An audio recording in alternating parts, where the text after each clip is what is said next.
start the other part later after the presentations. Yeah, okay. So I'll just introduce all the speakers. So welcome all. We have a very good lineup of presenters as well as discussions for this very important, relevant topic today. We, as you know, India has promised its NDCs in Paris. NDC commitments require India to have a 40% non-fossil fuel capacity, and it also requires 33 to 35% CO2 emission intensity reduction. And the Indian government's focus has been primarily on renewables. It has its thrust is on solar and wind, and with that being the primary policy, our presentation would first cover the renewables. What can be the possible futures, what could be the policies, and what can drive the renewable growth in India. But at the same time, with renewable penetration comes the issue of renewable integration and higher system costs because of renewable integration. And there comes our second issue, which is connected to this, a very relevant policy now, which is the cross-border electricity trade, and which as our earlier researchers have shown, that cross-border electricity trade is likely to really be a very good support for integrating renewables into the Indian grid.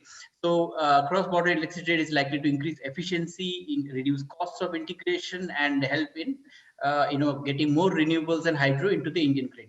So that is the topic that our second two presentations will cover. And these two very relevant and connected topics is the focus of our discussions today. We will have three presentations for 20 minutes each for each speaker and 10 minutes for discussants to discuss and give their views. And the last 45 minutes would be on panel discussion, which will basically discuss the issues of cross-border electricity trade. And today we have a very good set of presentations and discussions, and I'll just introduce my colleagues today in this session. We have Dr. Deb Chattopadhyay, who leads the Power Systems Planning Group at World Bank in Washington, D.C. He's a power system engineer and economist.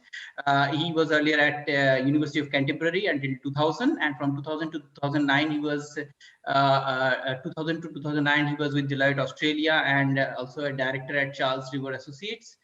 And currently he is adjunct professor of electrical engineering power systems at the University of Queensland and University of Melbourne, Australia. Right now he is with the Power Systems Planning Group at World Bank. And then I have my colleagues, Mr. Vinay Saini, who has been working with Irade and me for the last 5-6 years, and has been helping developing our power systems model primarily for focused on this cross-border electricity trade, but also for other power system issues. And he's an engineer by background, and he's working on the power systems modeling in Irade. And then we have Mr. V.K. Agarwal, who is a technical director of South Asia Regional Initiative for Energy Integration Program at Irade. He's responsible for, he's looking at harmonization of policy and regulatory framework, advancement of transmission network, and development of markets towards enhancing CBEG and power system integration in South Asia region. He has a experience of 40 years in power sector, and he was earlier with POSOCO. He joined POSOCO in the year 2015 as he became the executive director at POSOCO in the year 2015. And during his stay in the POSOCO, he headed the northern and southern regional grids as well as national grid of India, where he worked with these grids. And there, with that, he comes with a huge experience about the electricity grids in India and what is required for policymaking regarding the electricity sector. Then we have Mr. Pankaj Batra, who is a discussant in our discussant with us. Mr. Batra is a project director, South Asia is SARI program at IRADE, and he's spearheading the SARI program for enhancing CBET in South Asian countries. He has more than 35 years of experience across several key positions. Prior to this, as this assignment that he is right now heading, earlier he was the chairman and CEO of CA. He was responsible for overall development of the India power system, including hydro, thermal, renewable power, as well as T&D systems of the country. And he was member planning and ex officio additional secretary of Government of India. And so quite experienced in various policy reports and policy making in the power sector. Welcome, Mr. Batra, welcome Agarwal ji, and welcome Vinay. And then we have also our other very eminent experts, Mr. S.K. Suni. He has been the Chief Executive Officer, the POSOCO,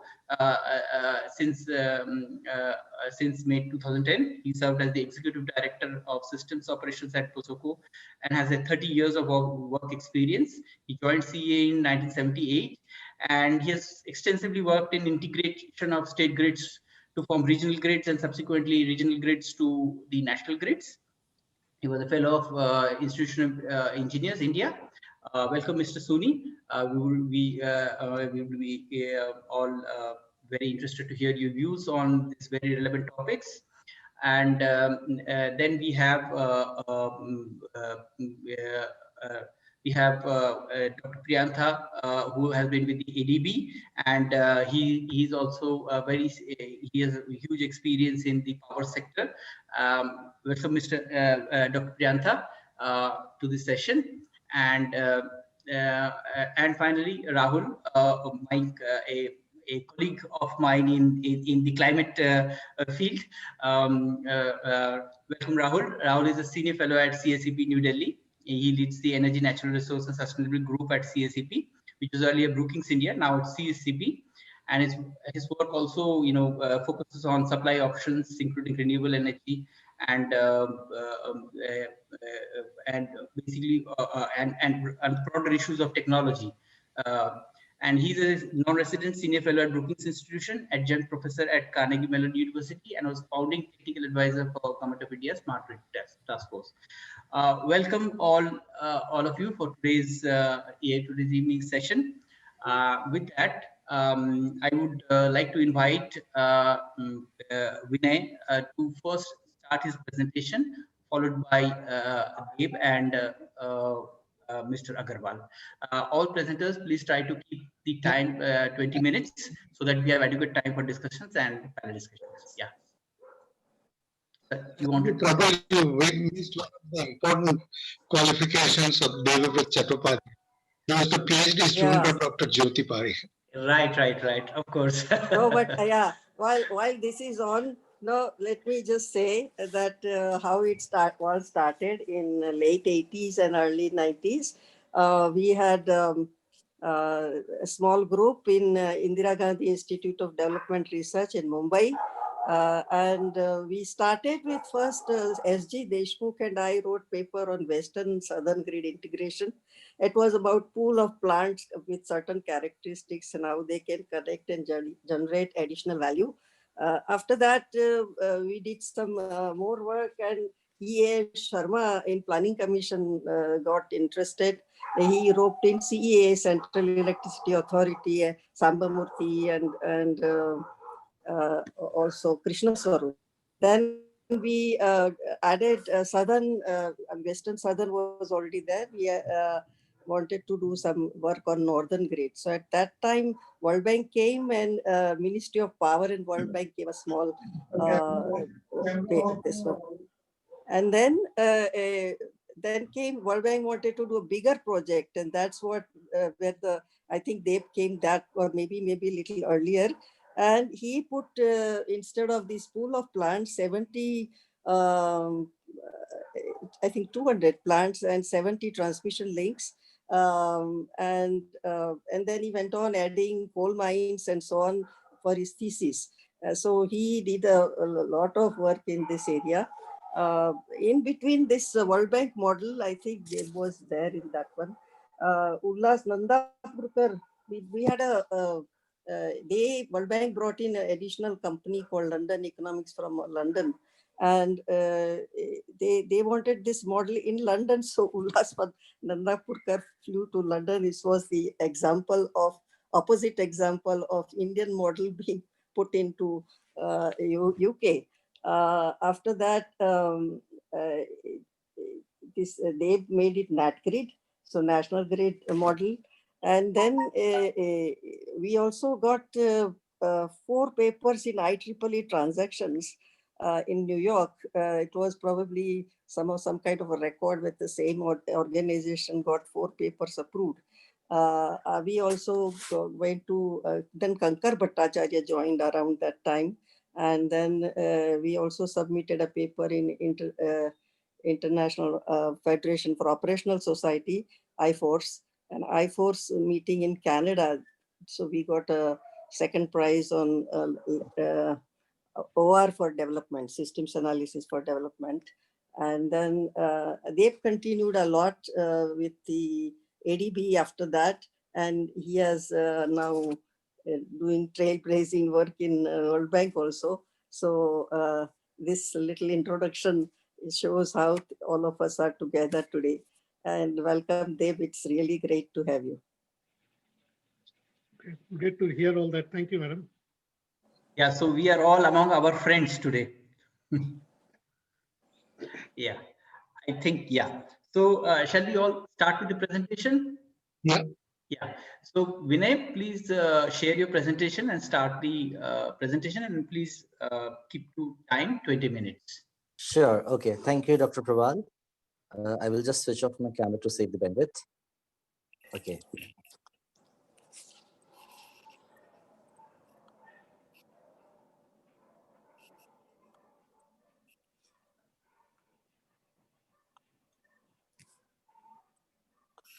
Yeah.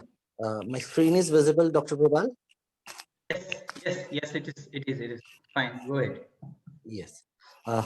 Greetings of the day, everyone. I will be presenting on the topic assessing long-term impacts of solar, wind, and storage technology cost decline on Indian power system choices. This is a study that we are currently undertaking, and I would like to acknowledge, just a minute. I would like to acknowledge the applied research program on energy for economic growth led by the Oxford Policy Management, funded by UK government, UK aid. Under this project, we are updating our IRADE's India electricity model. We have already developed this model in the past.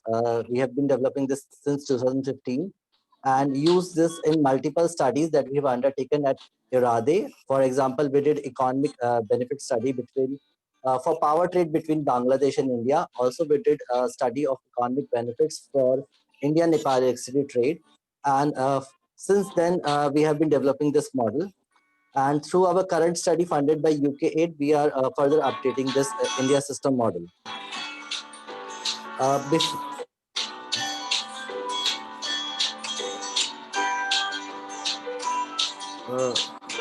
I guess, Dr. Parekh, your phone is ringing.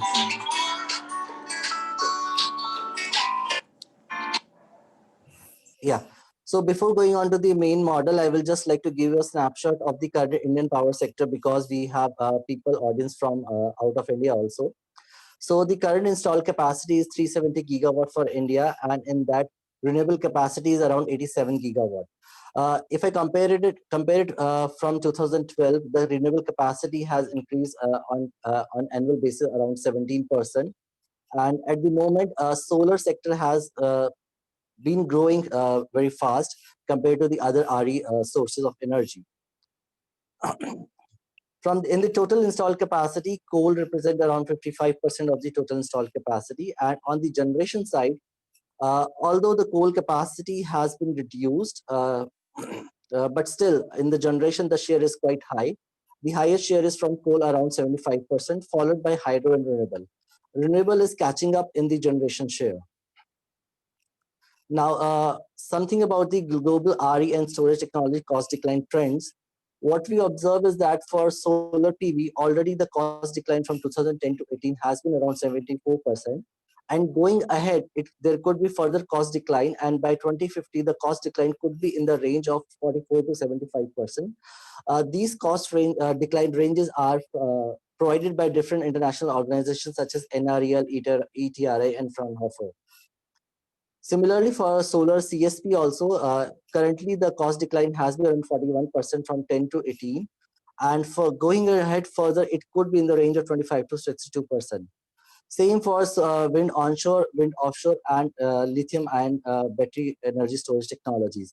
The potential for cost decline is huge, and that's why we need to see what could be the development in the Indian power sector going ahead if the cost declines drop. So we have updated our India electricity model, and I will be presenting some key inputs and assumptions that we have taken for this model. First of all, it used the TIMES model generator. TIMES stand for the integrated Markle EFORM system, where Markle means market allocation and EFORM means energy flow optimization. It is developed by the International Energy Agency under its ETSEP program. So it has a basic feature like it combines technical and economic approach. It's a bottom-up model generator. It has multi-region optimization system. It can be used for, it uses linear programming and produces least cost optimization. And the main objective function of TIMES, it includes capital cost, O&M, exogenous imports, exogenous export revenues, domestic resource production cost, delivery cost, among others. About the India model, the base year is 2015 with a discount rate of 9%, and model horizon is from 2015 till 2045. This is the basic reference energy system, which includes the generation sources like thermal power plants, hydropower plants, solar power plants, all type of generating resources. Then the fuel for those power plants, such as imported fuel and domestic fuel. Then this power goes to the transmission and distribution network and finally consumed at the consumption end. The electricity demand for this model has been taken from the 19th EPS report, which gives electricity demand till 2037, and further ahead we have projected based on the growth from 2032 to 2037. The hourly variation in demand and the monthly variation in demand is captured through using the All India's load curve for 2019. For coal-based power plants, the capacity addition, we have assumed that there will be no subcritical power plant after 2017. We have assumed the retirement of 48 gigawatt coal capacity as per the National Electricity Plan of CEA. We have assumed capacity addition from supercritical and under supercritical power plants, and the cost numbers and efficiency numbers are as per the latest CEA reports. Further, for nuclear-based capacities, we have assumed the cost numbers as per the NITI Aayog IESs, because that provides the very refined and very good breakup about the nuclear cost and fuel cost. Further, the capacity addition for nuclear capacities, we have assumed up till 2027 from CEA's National Electricity Plan, because that's the latest one. And after that, we have assumed the growth in the nuclear capacity will be as per the NITI Aayog models, level 2 and level 4. The growth will be between those two levels. For hydropower plants, we have assumed the hydro potential of 145 gigawatt. Then the assumed PLF for new capacities is around 39% as per the latest CEA reports. Then we have assumed that the minimum capacity addition for hydropower plants will be as per CEA's National Electricity Plan, and the maximum is capped by the total maximum potential of 145 gigawatt. For renewable energy potential, we have assumed 749 gigawatt for solar, wind at 302 gigawatt, and similarly biomass and small hydro at around 25 and 20 gigawatt respectively. The government of India has given multiple RE targets over the years. For instance, the first target was the 175 gigawatt by 2022. Then in the National Electricity Plan in January 2018, they came up with a target of 275 gigawatt by 2027. And the latest target is 450 gigawatt by 2030. So our model scenarios will be around these RE targets. Further, we assume certain cost reduction for solar and wind potential. The table shows the cost reduction that is assumed for solar PV. In the low scenario, it will be around 31%. In the medium scenario, it will be around 47% cost reduction by 2050. And in the high scenario, it will be 66%. Similarly, we assume cost reduction for wind onshore technologies, around 14% for low scenario, 26% for medium scenario, and 41% for high scenario. Further, we also assume lithium ion based battery energy storage technologies, and we assume that the cost reduction under the low scenario will be 30%, under the medium scenario will be 58%, and under the high scenario will be 80% by 2050. The cost we have assumed here is the overnight capital cost that includes the energy cost as well as the power system cost. For fuel price projection, we have used the stated policy scenario of the World Energy Model, which gives long-term global fuel price projection up till 2050, and we have adjusted these prices for India. Now, the domestic gas supply, we have taken the growth rates from the Natural Gas Vision Policy Document 2030 and also from the Niti Aayog IES. Similarly, for coal and lignite production, we have taken the recent government target of 1.5 billion ton by 2030. And thereafter, we have assumed the CAGR, we have assumed the growth in coal production as per the CAGR between 2019 to 2030. For both coal and gas, we have assumed that what has been the past trends in availability from the total production to the power sector will remain in future. For T&D transmission and distribution, we have assumed the transmission distribution losses reduction as per the latest 19th EPS reports. And we have assumed a constant transmission loss of 4%, and then the distribution loss is going to reduce further. The transmission distribution asset cost has been assumed based on the actual CAPEX expenditure in the 12th plan period from 2012 to 17 on transmission and distribution asset by different distribution utilities. And the other assumptions are taken from different government official documents such as Niti Aayog and CRC documents. Now, these are the model scenarios. The first is the base low scenario, where we assume that the cost reduction for renewable and storage technology will be in the lower case. That will be less reduction in the technology cost. Then we have a medium case scenario where there will be a medium cost decline. Then we have a high cost decline where there will be highest cost decline. Then which will have these common things like there will be no subcritical coal, INDC goal 4, RE target of 175 gigawatt.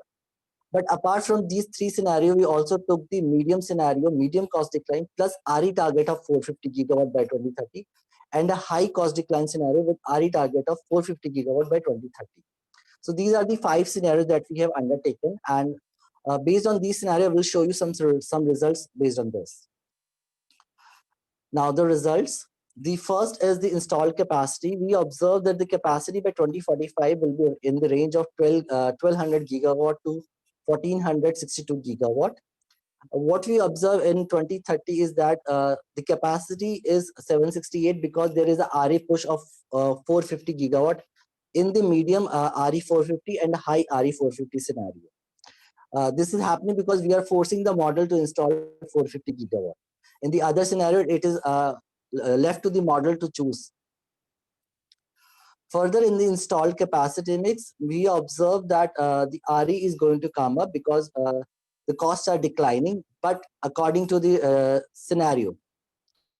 Now, a very important observation here is about the INDC, India's INDC goal of goal 4 of 40% non-fossil fuel capacity. We observe that India can easily achieve its INDC goals of 40% in all the scenarios. It's actually overachieved in most of the scenario.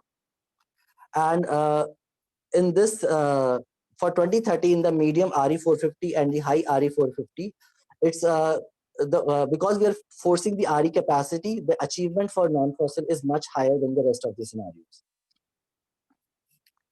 Now, if I talk about RE capacity split, the capacities are pushed in the RE sector, but what is observed is that the by 2045, the wind potential and solar potential in the base high case and in the high RE 450 case is fully utilized.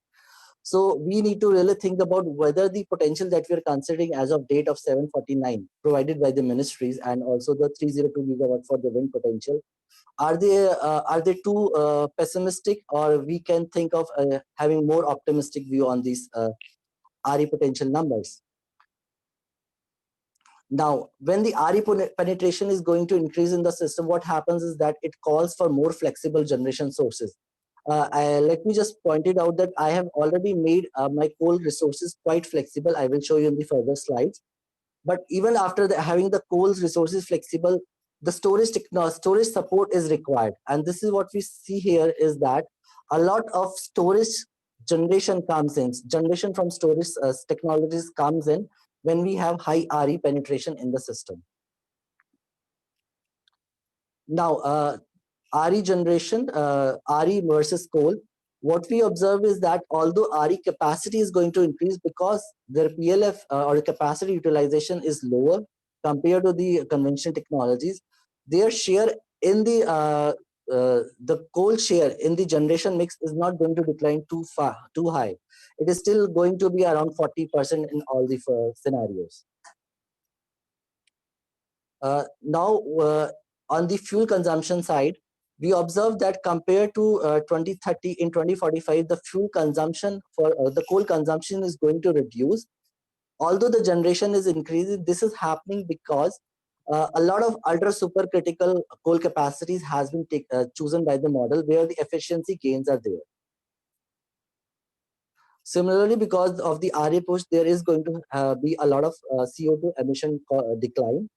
For 2030, it is be around 26% compared to the base load, and in 2045, it will be around 24% compared to the base load, with comparison to the high RE scenario. Now, this is what I would like to really show you here, that how the model is behaving on an hourly basis. So this is the impact of RE on a daily generation. This is for two scenarios we are showing here, for the base load case and for the high RE case. These graph is for the January 2045, for a typical day in January 2045.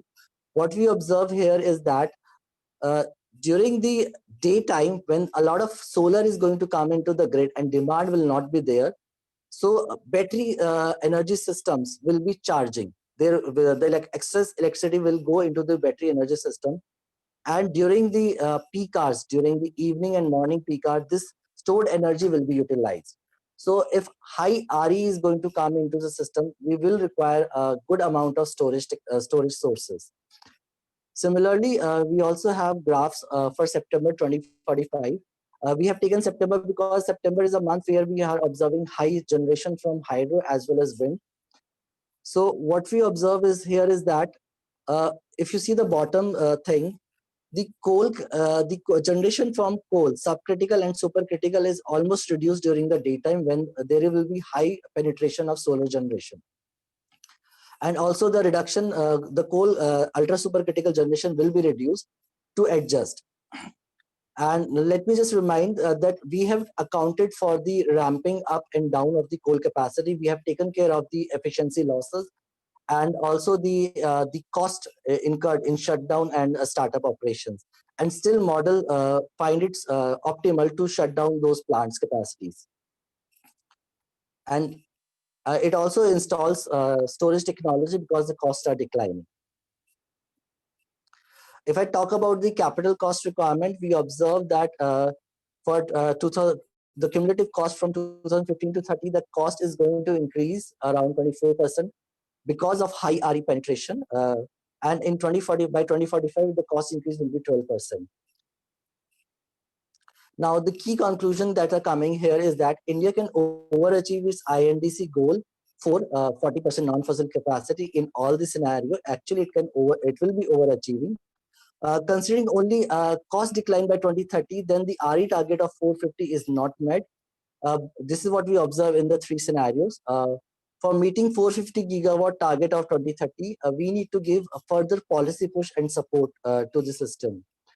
And we need to consider high solar and wind potential as they are exhausted by 2045 by the model.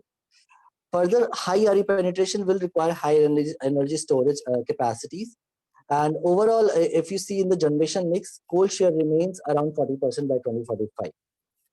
So that's all from my side. Thank you.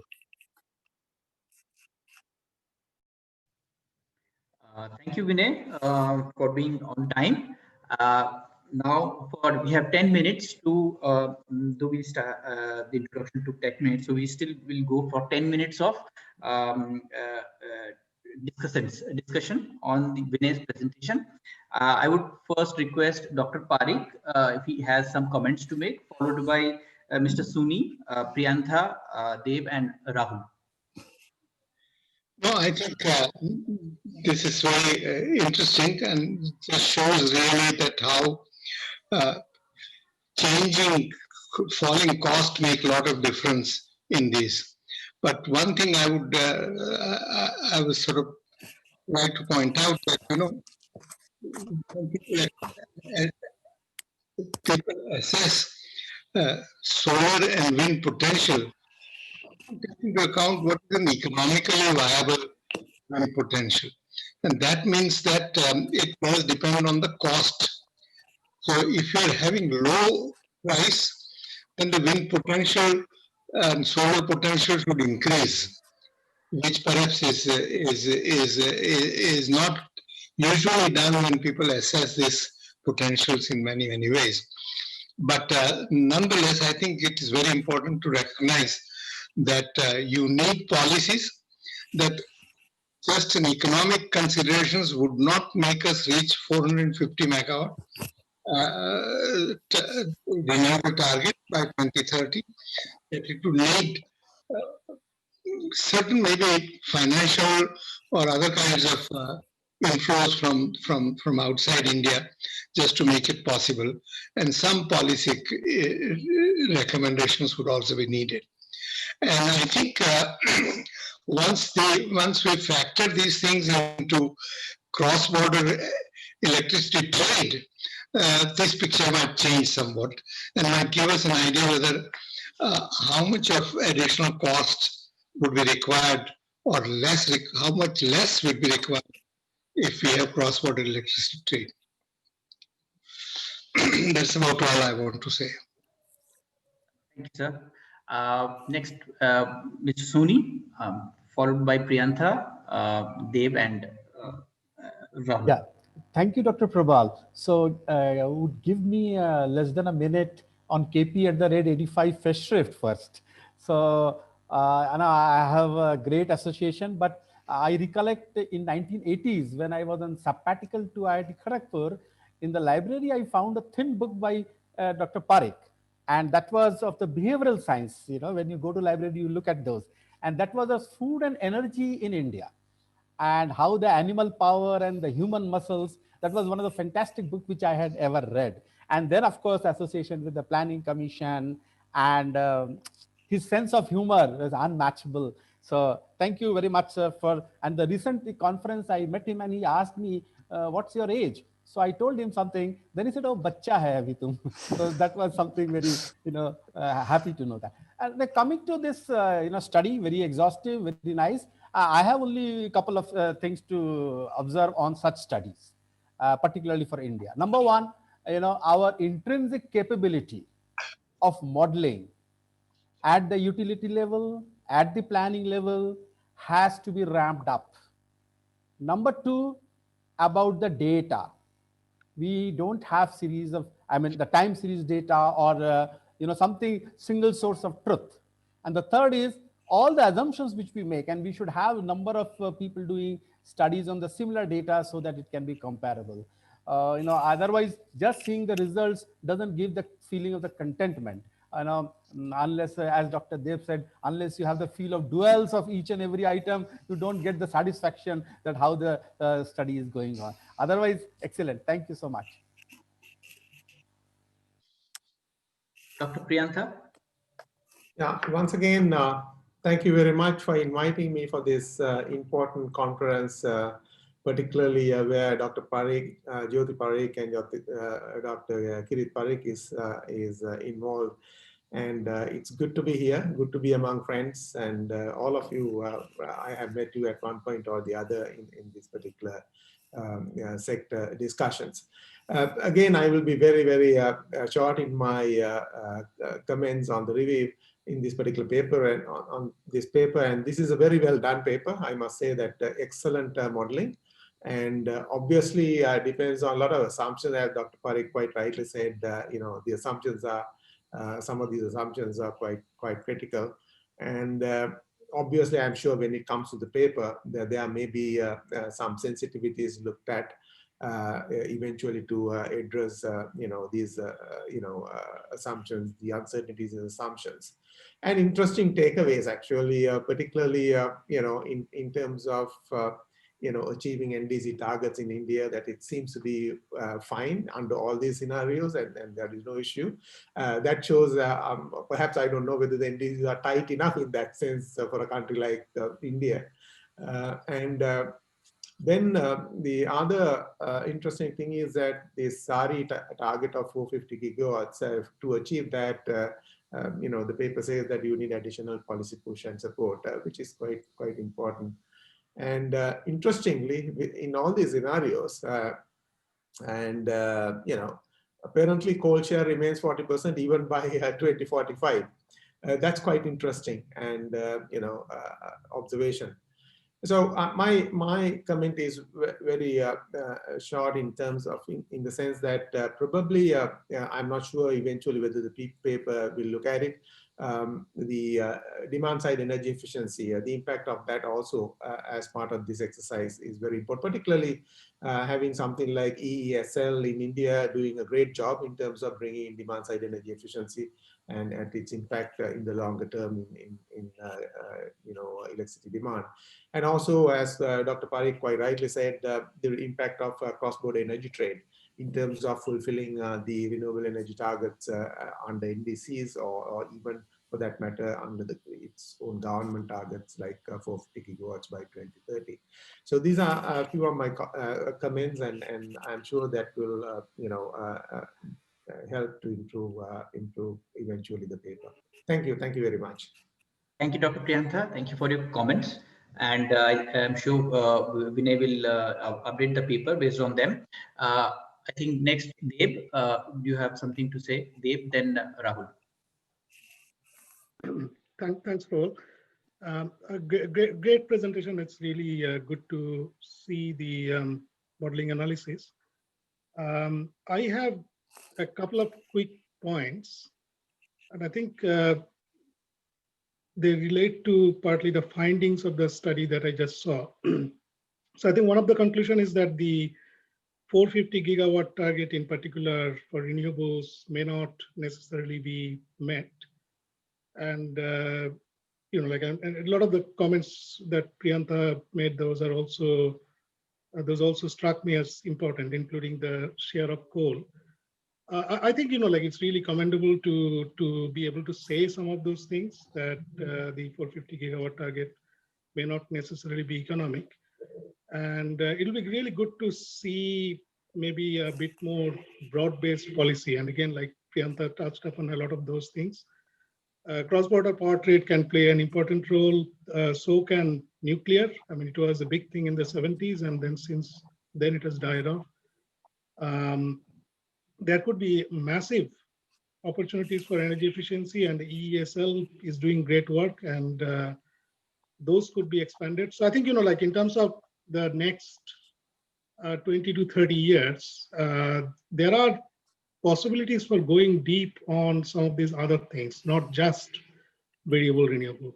So I'll stop there, and thank you very much. Thanks, Deb. Rahul, your turn, please. Your comments. Thank you. I think this is very important work, not necessarily for the exact results, but also the style with which it's done that combines economic with technical, which is what's needed. And I will build upon what both Mr. Soni and Dr. Parikh both said, which essentially, in my mind, the biggest question is not what do we know, what don't we know? And I think we don't spend enough time thinking about that. Specifically, there's a lot of, I mean, obviously, as it was mentioned that by Priyantha, that all studies are assumption driven. So that's a given.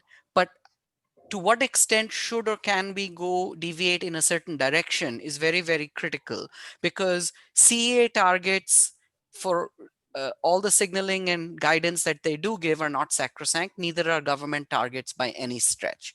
And just as a small example, hydro plays a very important role in a high RE world. And yet we have underachieved all our hydro targets for decades, and for obvious human and other sorts of reasons.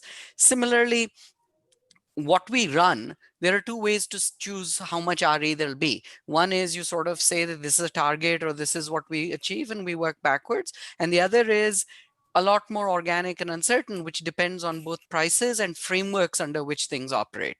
And so, for example, the flagship Greening the Grid study that NREL and POSOCO and others did, excellent study, and the findings were spot on that we need a more flexible grid with regional regional in that sense meant all India regional, different regions. But now we're talking of a different level of regional, but potentially. But the problem was almost every study that has been done to date, including yours from what I've gathered, has been deterministic. And unfortunately, we do not have the computational capabilities nor the data capabilities. This is again what Mr. Soni pointed out. For example, hydro assumed to be 39%.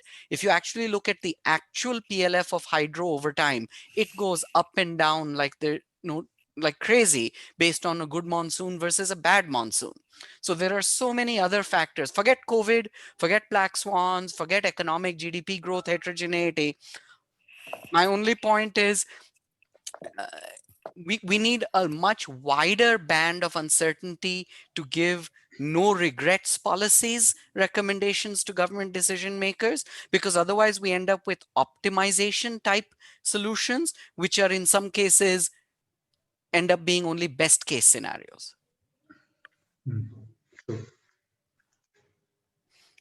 So, I mean, this is a great, I agree with the, the larger findings in the framing that's there. It'll be nice to see if this can be extended to cover some of these other points down the road. Yeah, the objective of this study is basically, this is still in I would say at some 80 to 90% point of completion. The main objective of the study would be that given this trends of falling costs in renewables, does it have an impact on the cross-border electricity trade volume? So, which is where it could go either way. Given storage, it can reduce it, but given increase in renewables and Indian government's push, it can increase also cross-border trade. The objective would be to see whether the market is expands or contracts, or what would it be at for different for cost assumptions. So thank you for all the comments, and they're very important, and we will take care of all these comments.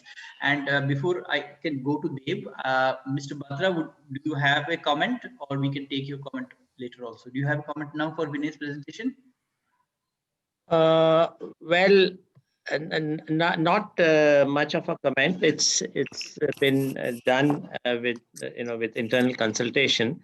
It takes into account CA National Electricity Plan, but what the National Electricity Plan stated also was that depending on the falling costs of renewables as well as storage, things could change. So 40% coal by 2045 is what is coming out based on what has been given there, but without taking into account how prices are going to drop. And of course, what was mentioned was by Priyantha was about the demand response, which I think will come in a big way in future. So some of the balancing may be done by demand response rather than electricity storage or energy storage. Now that would come in a big way when you have smart meters installed on a large scale, which is happening. So it may take a number of years for that to be done, but 2045 definitely it should be done by that time. That's all. Right. Otherwise, it's a very good study with assumptions, of course, and those assumptions have been given. So thank you. Yeah. Thank you, Mr. Batra. Now, before I go to the next presentation, I would just request Vinay and Mr. Agarwal to respond to some of the questions that Neera Majumdar had sent us on email. She's attending the meeting, so if you can just answer to her in the chat. And there is also a question and answer question. There's a question in the question and answers this thing. So if both Vinay, if you can answer that while they present, please Yeah, go yeah, ahead. Dr. Prabal. I have Yeah. received her question, so I have prepared a reply to her. Some of the questions that were posed by Ms. Neera was regarding. Vinay, please, Yes. can you just send it to her on the question answer or Yeah, chat box? I will put it on the question and answers chat Yeah, box. yeah, That's fine. fine, thanks. So, Okay. I'll just go to Deb. Deb, Yes. if you can just now, upload your presentation and start your presentation. Sure, I'll do that. Thanks.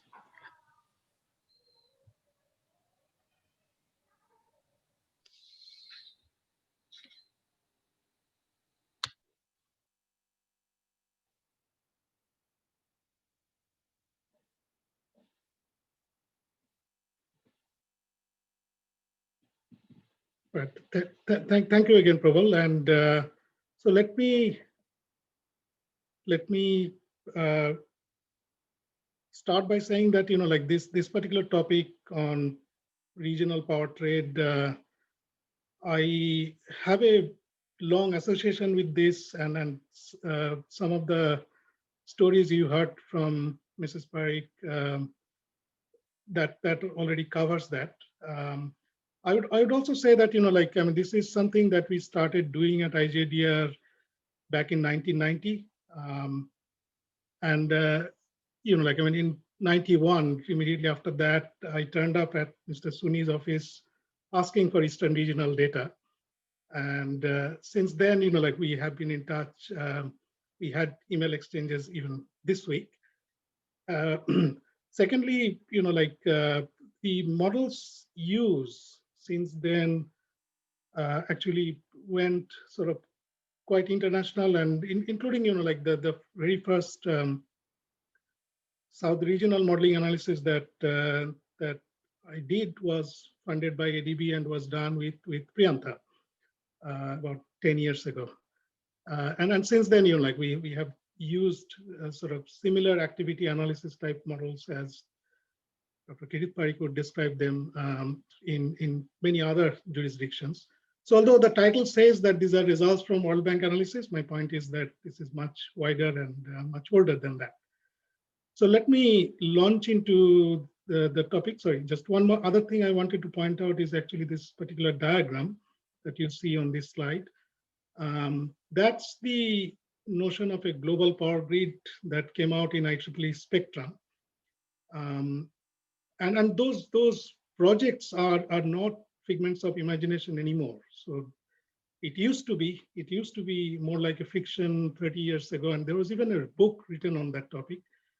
But this is from 2015, and it was already becoming a reality. Some of the projects like Tunisia, Italy, connecting North Africa with Europe, that's being funded by the bank now. There are talks about Ethiopia connecting with Middle East. There are, projects like CASA, Central Asia, South Asia Interconnected, that's under construction, also funded by the bank. So there's a lot happening globally. Today we'll focus mostly on South Asia as the region, where there are lots of things happening. So I'll actually try to give a very quick overview of various pieces of work. At the very beginning, a lot of these things were covered in Mr. Saini's presentation, like what are the benefits of trade. I'll go through them very, very quickly. So the objectives of decarbonization, that's why trade can play a big role. And the very, very first analysis that we did at IJDR back in 91, 92, that even at that time, we recognized that for India to reduce CO2, trade within India would actually be a good option. And we had pretty strong results that I still quote to date. Then lowers generation cost, expands access to electricity, which is very important for Africa even today. It increases energy security and climate resilience. and the drought risk for hydro. So that's pretty relevant in South Asia. It's also relevant in other parts of the world. In Australia, for example, Tasmania is connected to the mainland Australia. And originally the motivation for that line, Bastlink, was to bring cheap hydropower into Australia. But for the first several years, the power was flowing in the reverse direction because Tasmania was going through one of its worst drought. Finally, you like reduce the subsidy needs, which is connected to the lower generation cost objective. Now, all of those things could be actually reduced to like two key points. One is that understanding of economic benefits of regional trade and how it sort of fits into the master plan and so on. That's one of the key steps. And then use that as a basis for a dialogue with decision makers in the region. Basically, that's what we did during IGRDA days. That's what IRADE is doing today. That's what ADB, USAID, World Bank, you all do. Basically, use the analysis as a basis for building dialogues. So it's not an end in itself. That's the key point. And then some of the pros and cons I've already covered in the previous slide, but like the policymakers need to understand the benefits of trade in terms of how it avoids fuel cost, reduces load shedding, and increasingly the last point on flexibility is becoming important. And that we saw from the previous presentation very clearly. And of course, like we have to get over the lack of political will, and we'll talk about that also in the panel session a little bit. So yeah, I think this is kind of like the analysis that fits into the policy dialogue. That's kind of like the key point. Let me jump into a little bit of a discussion on the regional power pools. A lot of them are in Africa. So the first four columns that you see, Central African Power Pool, CAP, East Africa, West Africa, and Southern Africa, they're all in Africa. Then we have CASA, which is Central Asia, South Asia, and then CPAC. The point we're trying to make here is that it's not just about building the wares. So the interconnection, infrastructure, and connectivity, which is the first row, it's important, but that's only one of the many planks. So it has to be associated with planning and investment. It has to be associated with market development, starting with bilateral agreements. There has to be some sort of technical and regulatory harmonization, and the regional institutions. So, and you'll see that these little bars represent actually how they are, what's the current status of those items in each of these jurisdictions. And then, like, I mean, the message is a little bit mixed. If I take the very right column on CPAC, you'll see lots of filled bars, which means they're quite complete. And it actually happens to be one of the most well-functioning markets. And then it's also true to some extent for SAP, the Southern African Power Pool. But then, like, I mean, over the years, I thought all of these bars being filled means the job has been done, and it's not. And like, I mean, there are others present here who can talk to that point a lot better than I can. But my understanding is that it's kind of like the soft infrastructure is very important. The relative priorities of those things are not necessarily clear. So it's pretty complicated. At least I haven't figured out exactly what works and what doesn't work. To cite the example of Southern African Power Pool again, you'd see that those bars are reasonably complete, but it's actually not that great a market. It is still running with very poor liquidity. There are other various problems. So all of these things need to be done, but the relative priority is something, honestly, I don't think anybody has figured out yet. So it remains a bit of a mystery. Let me go to the next slide on some of the economic benefits part, which is the main focus of this particular discussion today. So these are like various regional power pools, and a lot of them are work done by the bank. And in fact, we have sort of built various regional models at the World Bank over the last few years. So these are results from those studies. So South Asia, you'll see that the benefits range from $1 billion per annum, which is the ADB study done in 2014, to 9 billion per annum. So these are like very big numbers, and of course, a very wide range. And the difference between those two numbers, 1 and 9 billion, comes from the assumptions on the level of connectivity. So the second one, the 9 billion number, is associated with up to 95 gigawatt of interconnectivity within South Asia. And that includes, by the way, not just the sort of the current interconnection state, but also Pakistan and Afghanistan. The Central Asian numbers, which is firstly within Central Asia, it's 2 to 4 billion. And then CASA 1000, which actually connects Central Asia with South Asia, that could be another couple of billion on top. And these are also, I would say that the CASA part is new interconnection, but the Central Asian part is actually, interestingly, mostly existing interconnection, which actually came from the sort of Russian era of connectivity, and they are still very underutilized, and it's really low-hanging fruit in terms of just utilizing those lines more. Then Greater Mekong, $14 billion over a 20-year period, mostly new interconnection, and that's still, like probably a little bit distant in future. Southern African Power Pool, it already exists to some extent, but like if we build more interconnection, the benefits can be huge. Western Africa is another area where the numbers are very significant, $5 to $8 billion for relatively small power system.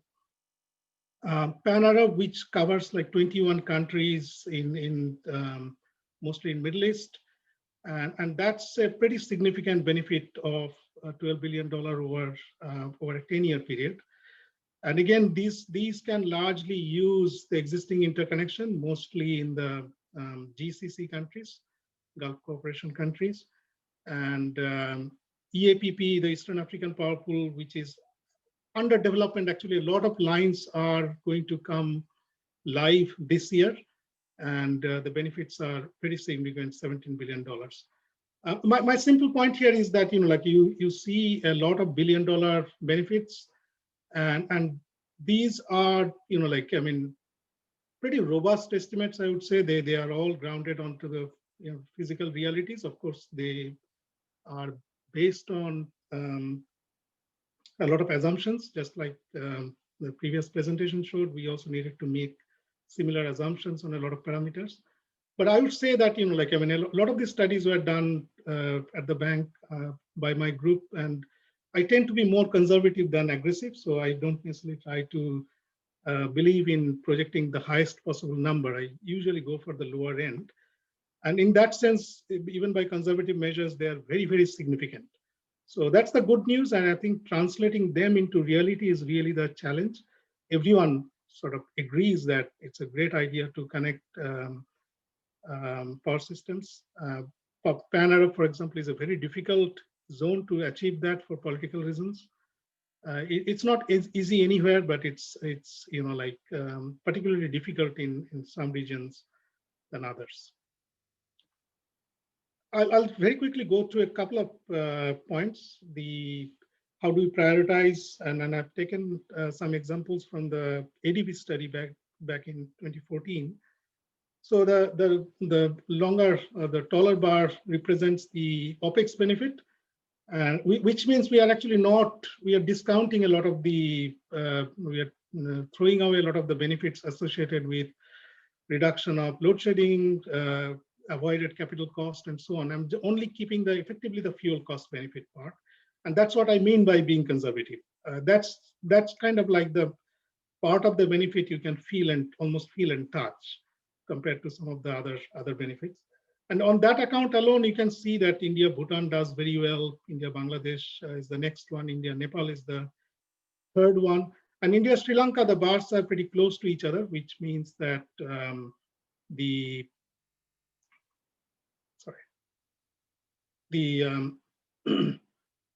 the first three are more likely to go ahead, and they have. And so since then, like India, Bangladesh was already under operation. India, Bhutan happened even before that. India, Nepal has happened subsequently. India, Sri Lanka hasn't happened, and that's one of the reasons is that the undersea link, which is the proposal, is now actually oversea. But that's a pretty expensive proposition, and that's where the benefits are not as great as some of the other.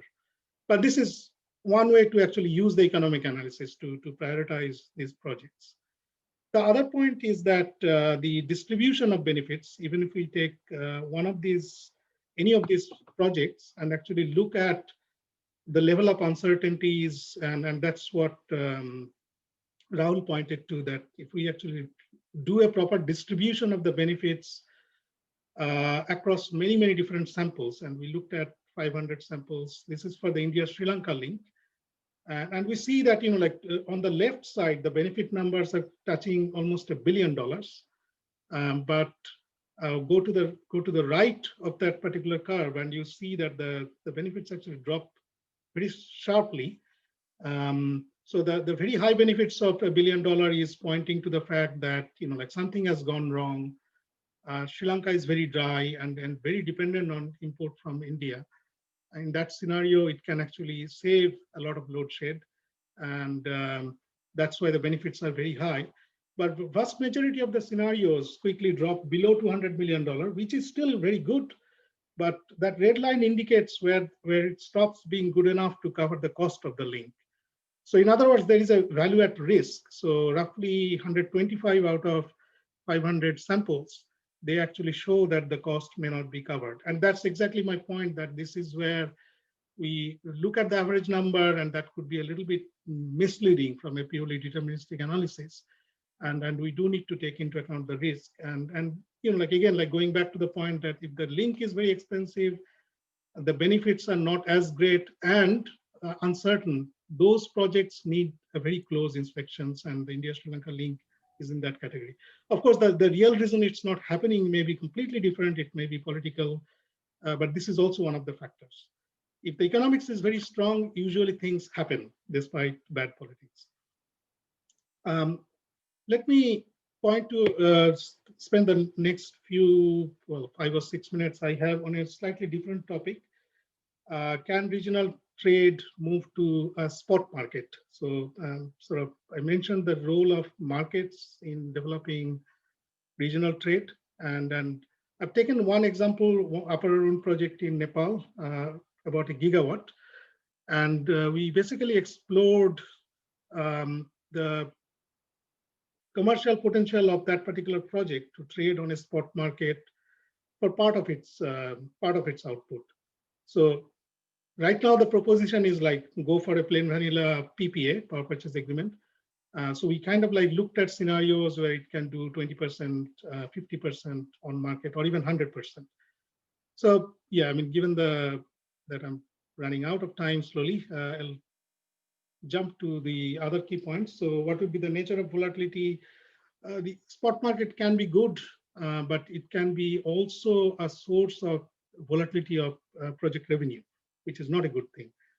So you can actually make a lot of money when the price on the Indian side is very high, and it can go as high as 20,000 rupees per megawatt hour, but it can also stay under 2 rupees for substantial number of hours, and that has already happened for a good part of last year. So is there an optimal mix of PPA and spot price regime?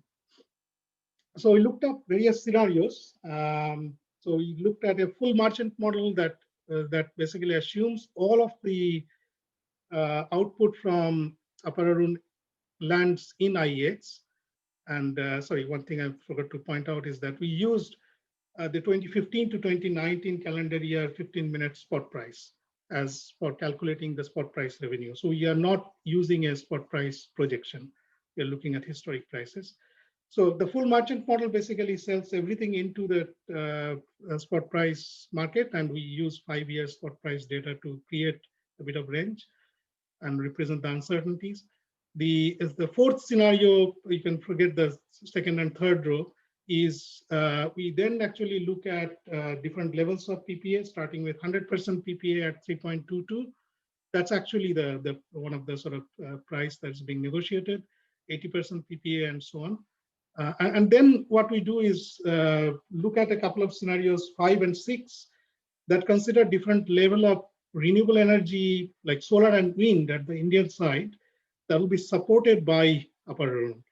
And actually the project gets frequency control ancillary services compensated at 150 rupees per megawatt hour. And then that we do with 80% PPA. And the last scenario, we actually also consider battery storage to support RE in addition to hydro. And I'll explain the results. You'll see actually what the implications of some of these scenarios are. So firstly, like the full merchant model gives the highest revenue. The IEX spot prices, which represents only 4% of the total consumption, it has pretty low prices, I would say, because it kind of like one of the last resort where a significant amount of cheap power actually lands there, about 5,000 megawatt on a daily basis. Even then, the project actually earns something like $16+ billion for a year, compared to about 14. So 2 billion is not a big difference, but like that's about 12.5%. That can actually be a big share of the profit the project makes. So in that sense, it is significant. And then you can see that 80% PPA gives a bit more revenue because it's getting part of the spot revenue, and 50% gets even more. The point we are trying to make here is that like it's very unlikely that any project will jump straight into the uncertain world of 15-minute spot prices, but it's possible to construct at least 20%, if not 50% exposure to the spot market and get part of the benefit and make the project profitable using relatively conservative estimate of spot prices. Let me go to the last bit of results. This is where we compare the first scenario, the PPA scenario, 80% scenario, with Upper Arun actually supporting renewable energy. So the leftmost bar in each of these blocks, so the years are the spot price years, 2015 to 2019. And then the yellow bar represents pure PPA regime without any sort of RE support role. The second one, the red bar, is representing Upper Arun taking care of 5 gigawatt of solar and wind in India, which means the variability of that 5 gigawatt will be matched by 1 gigawatt of hydro, which in turn means that we will actually have the water being stored to sometime match the variability that may come even during peak period. So that reduces the benefit of the project a little bit. And then the blue bar is actually showing that we'll have basically batteries coming in on top of Upper Arun hydro to match the variability. And then Upper Arun actually gets back its own revenue more or less to the same level as the first scenario, which is a nice result. I was really pleased to see that a combination of hydro as well as battery storage can do the job a little bit better. And actually it reduces the amount of storage considerably. And I should have put some of those numbers here. So my point is that we are talking about all the 68, 69 gigawatt of battery storage needed on India, when cross-border power trade could actually play a significant role in matching variability of renewables. And the number, we actually have done a lot of analysis to conclude that number is that every megawatt of hydro, cross-border hydro can actually support up to 5 megawatt of solar and wind on the Indian side. So I've gone a little bit over time, so I'll just use the concluding slide to make some of the key points. So I think so say that again, Pro. Sorry. So you continue. Okay. Yeah. So the lessons that we sort of learned from some of this analysis is that the policy on regional trade needs to be fair to all parties. building political support and aligning national priorities will be important. And I think that's a little bit of the history of the cross-border energy trade policy in South Asia as well. There are some onerous conditions that eventually went away. I think like it's important to remember that this is a cooperative game where everybody has to agree for the game to even start. So even the smallest player has as much role as the biggest player. The regulatory issues, although we use the term harmonization a lot, we sort of found that there's not a great need for so much for harmonization of regulation. And Mr. Suni and others on this forum can speak to that a lot more. It is possible to actually start the trade, keeping it reasonably simple. Building capacity in planning bodies is very, very important. Some of the analysis that we presented, it's actually no good for us to sit in World Bank and actually do this analysis. It has to be done by the planners in the countries. And that's kind of where I spend a lot of my time to help develop that capacity. The selection of right transmission technology, protection system. So, I mean, all of those security issues are extremely important because it takes one bad event to take place to undo lots of good work for decades. And that can actually really reduce the attractiveness of these cross-border projects. And then the last point, which is the upper Arun analysis kind of driven conclusions, is that the spot market mechanism is actually, wherever it's possible, it can really improve the case for regional trade. Sorry about taking a couple of extra minutes, but I'll stop there. Thank you very much. Thank you, Deb. Thank you for your presentation. Sorry for the intervention. It was unintended. I think we can ask the discussants to comment.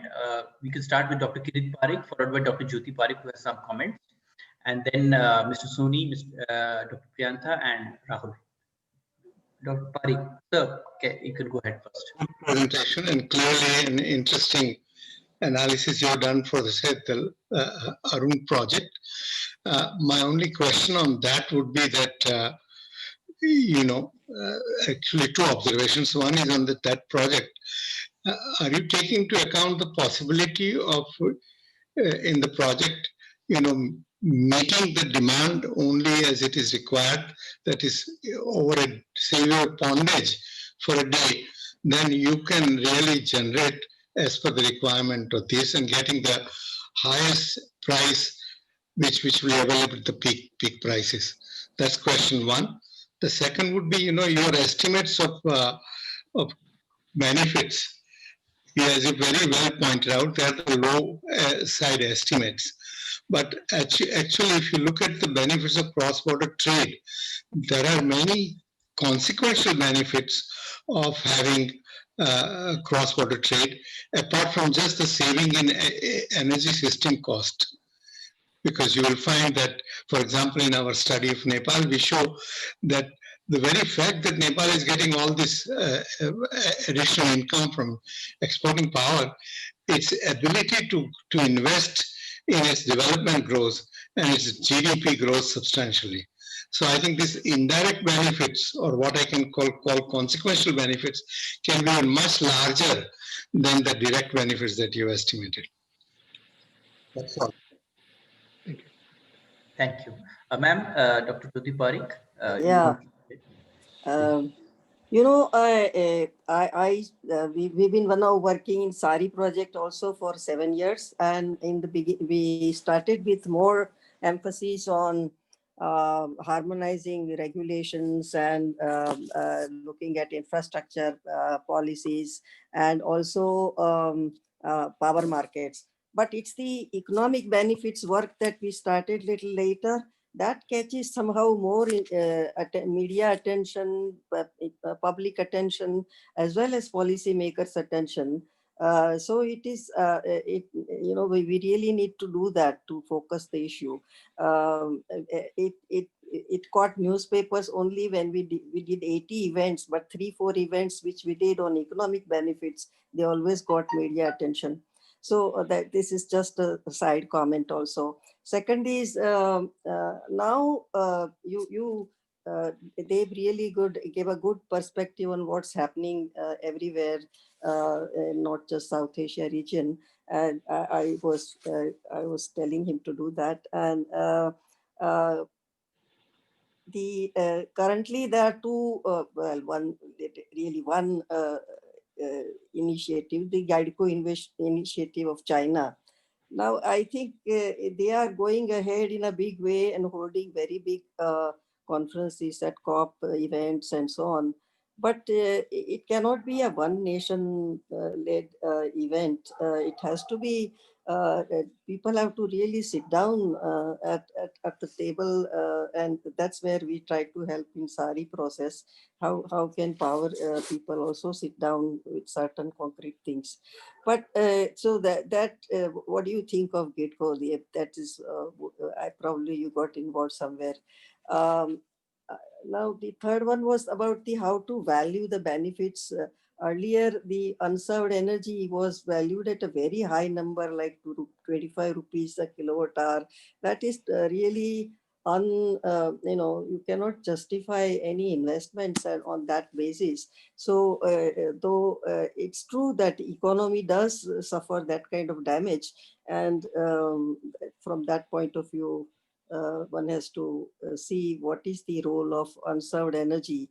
But now you have looked at many other benefits, so that I'm sure that alone justifies some of these investments. I also agree with the observation that there are so many other benefits, and Bhutan, for example, had a half per capita GDP before the power trade, and now it is almost at one point it was double. Now it is even now it is 40% higher than India. So there are that is why what Vinay presented is actually only the power system model, but I mean system analysis model of power sector. But there is also other work we are doing with the economy linked model and how economies can prosper. So thank you. Thank you, ma'am, for your comments. I think Mr. Soni, you can go next. Yeah, so thank you. And as usual, excellent presentation, very well covered all the issues. But the panel is little tilted on the modelers and the simulation people. So let me give my practical rustic ideas on this. Number one, there's a column of knowledge, like I recollect Reiki, Regional Energy Cooperation and Integration, even Janie, Buckminster Fuller, Peter Myson, and a lot of work is there. So studies says that these things should happen. There is no doubt about it. But it is like, step by step. It's like rearing a child. It needs a village to rear a child. That's what is about these grids also. So a few statements which I'll pick up and then come back to the things. Maybe I'll take a minute extra. So one statement Dr. Deb made, very powerful statement. One bad event and clock is turned back by a decade. So allow me to articulate on this. The study by Dr. Deb and Dr. Jyoti Parekh on WRSR synchronization was actually tried in India in early 90s. West and South, Ramgundam, Chandrapur, and they make the perfect match. Hydro dominant southern grid, thermal dominant western grid, and that is how the sequence of synchronization was planned. But we very seldom write that yes, things went wrong. There is one publication, not many, that it failed in 2 days miserably, and the reason being that there were telemetry issues, the frequency couldn't be controlled, communication were problems, and so on and on. So the point I'm trying to make is that besides hardware, the other issues also must be done together. Otherwise, simulation was pakka, there is no doubt about it. But look at the history, how it has come out.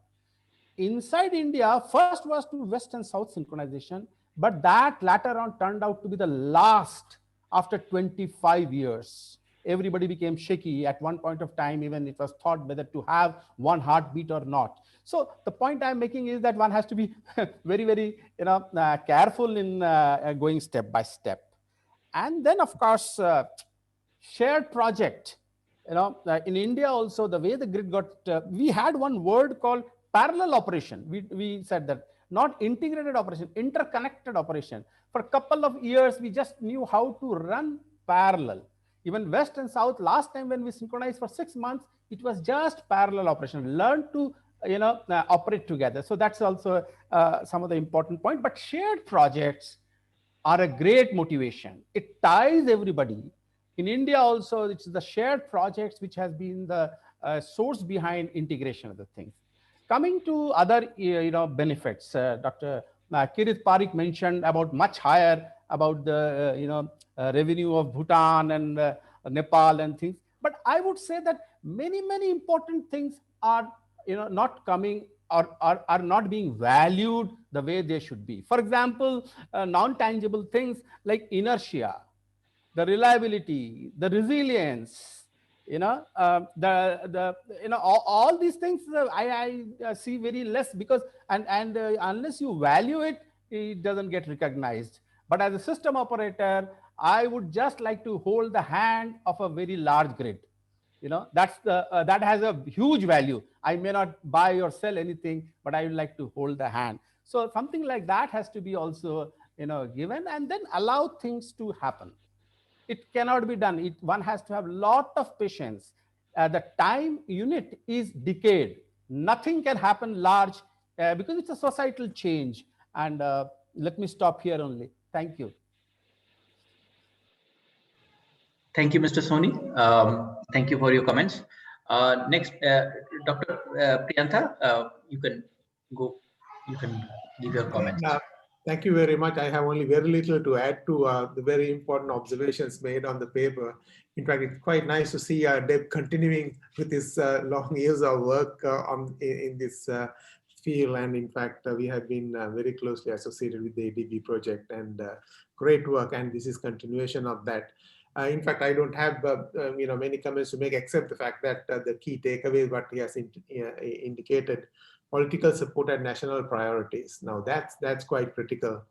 And the other is what struck me was, which I always thought was, no immediate need to push for harmonization or regulations, because we can still work with the existing ones in the national regulatory environment.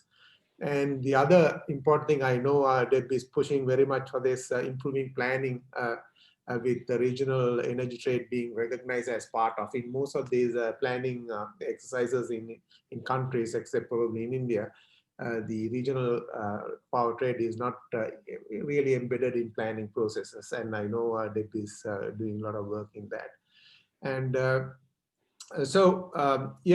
this is another very important paper or attempt to see the economic benefits of power trade now, considering even the renewable energy, variable renewable energy, how they can be supported, along with, of course, battery energy storage systems. And in fact,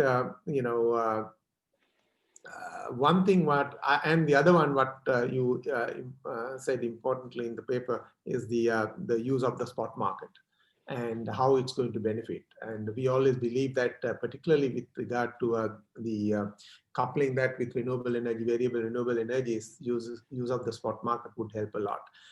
And my only suspicion there is that whether the financiers would like to see that kind of a spot, justification for projects.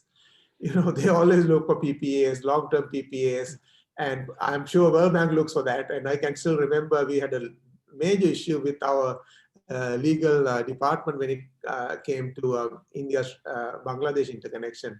And they said, nothing doing, we have to have long-term PPAs, otherwise, financing is quite difficult. And they were very stubborn on that. And I said, I mean, when you construct a road, you don't do this. Why do you really want to do that for power transmission lines?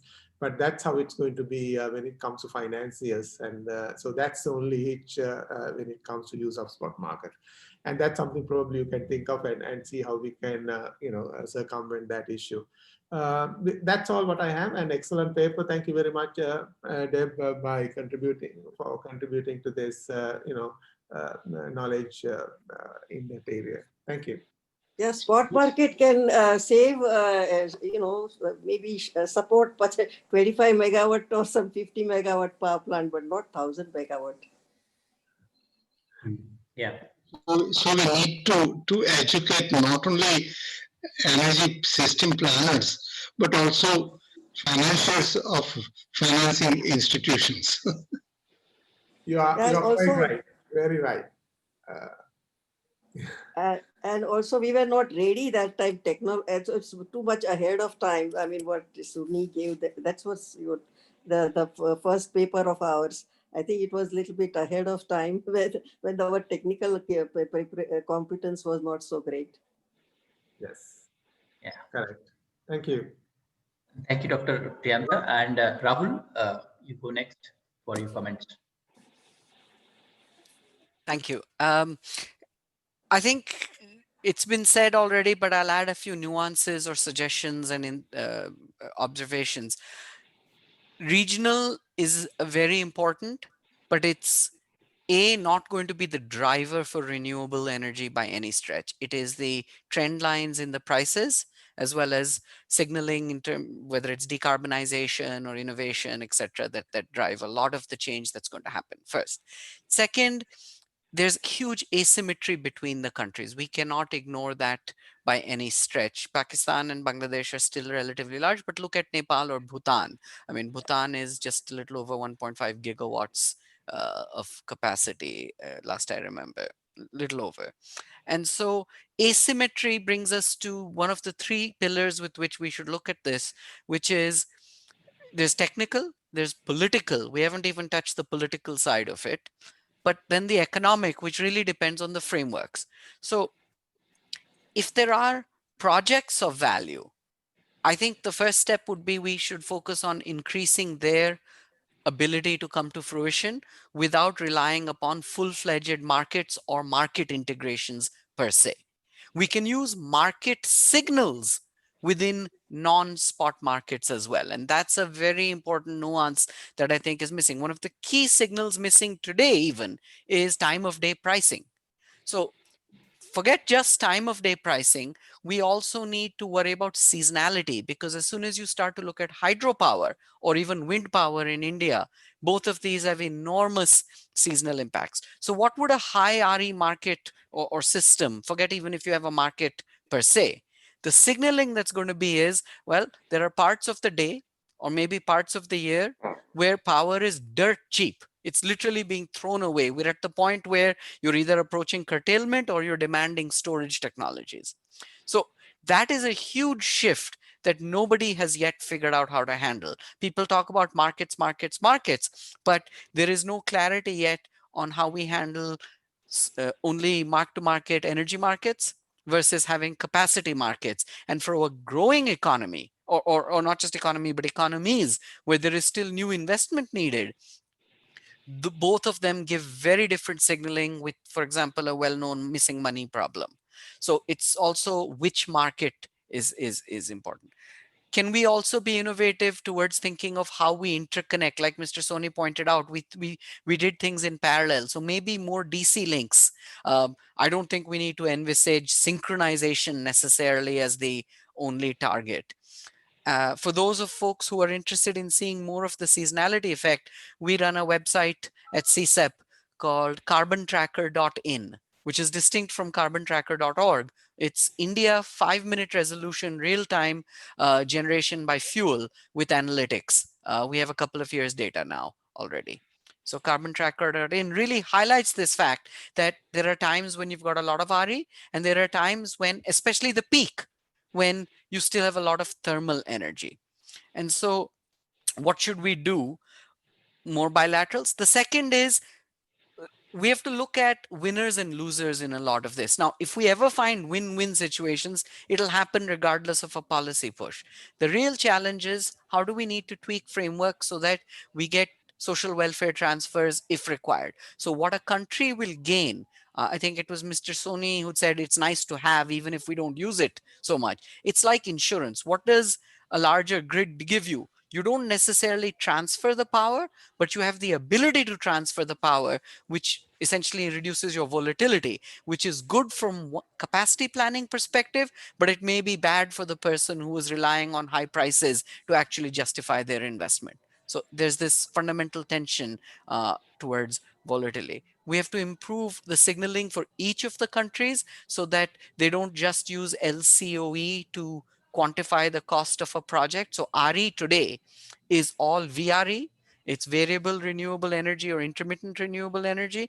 And there's very little signaling for time of day, grid level effects, network effects, impacts on others who have to back down. I mean, in your model, you have some amount of penalty upon thermal, but that's again prospective from a modeling perspective. But for today, it is not being done sufficiently in actual grid operations. And in fact, there's an explicit waiver in India where certain charges are socialized. They're not paid on the supply side. And then the last suggestion, again, what Mr. Suni had said, with the southern and western regions, can we pilot some aspects of interconnection before we get to full-fledged market integration? So if that's the holy grail or the ultimate step, what are full-fledged market, spot, etc., if that's the end goal, what are steps before that, which include time of day signaling, which include non-kilowatt hour signaling? So there was a talk of frequency support or other ancillary services.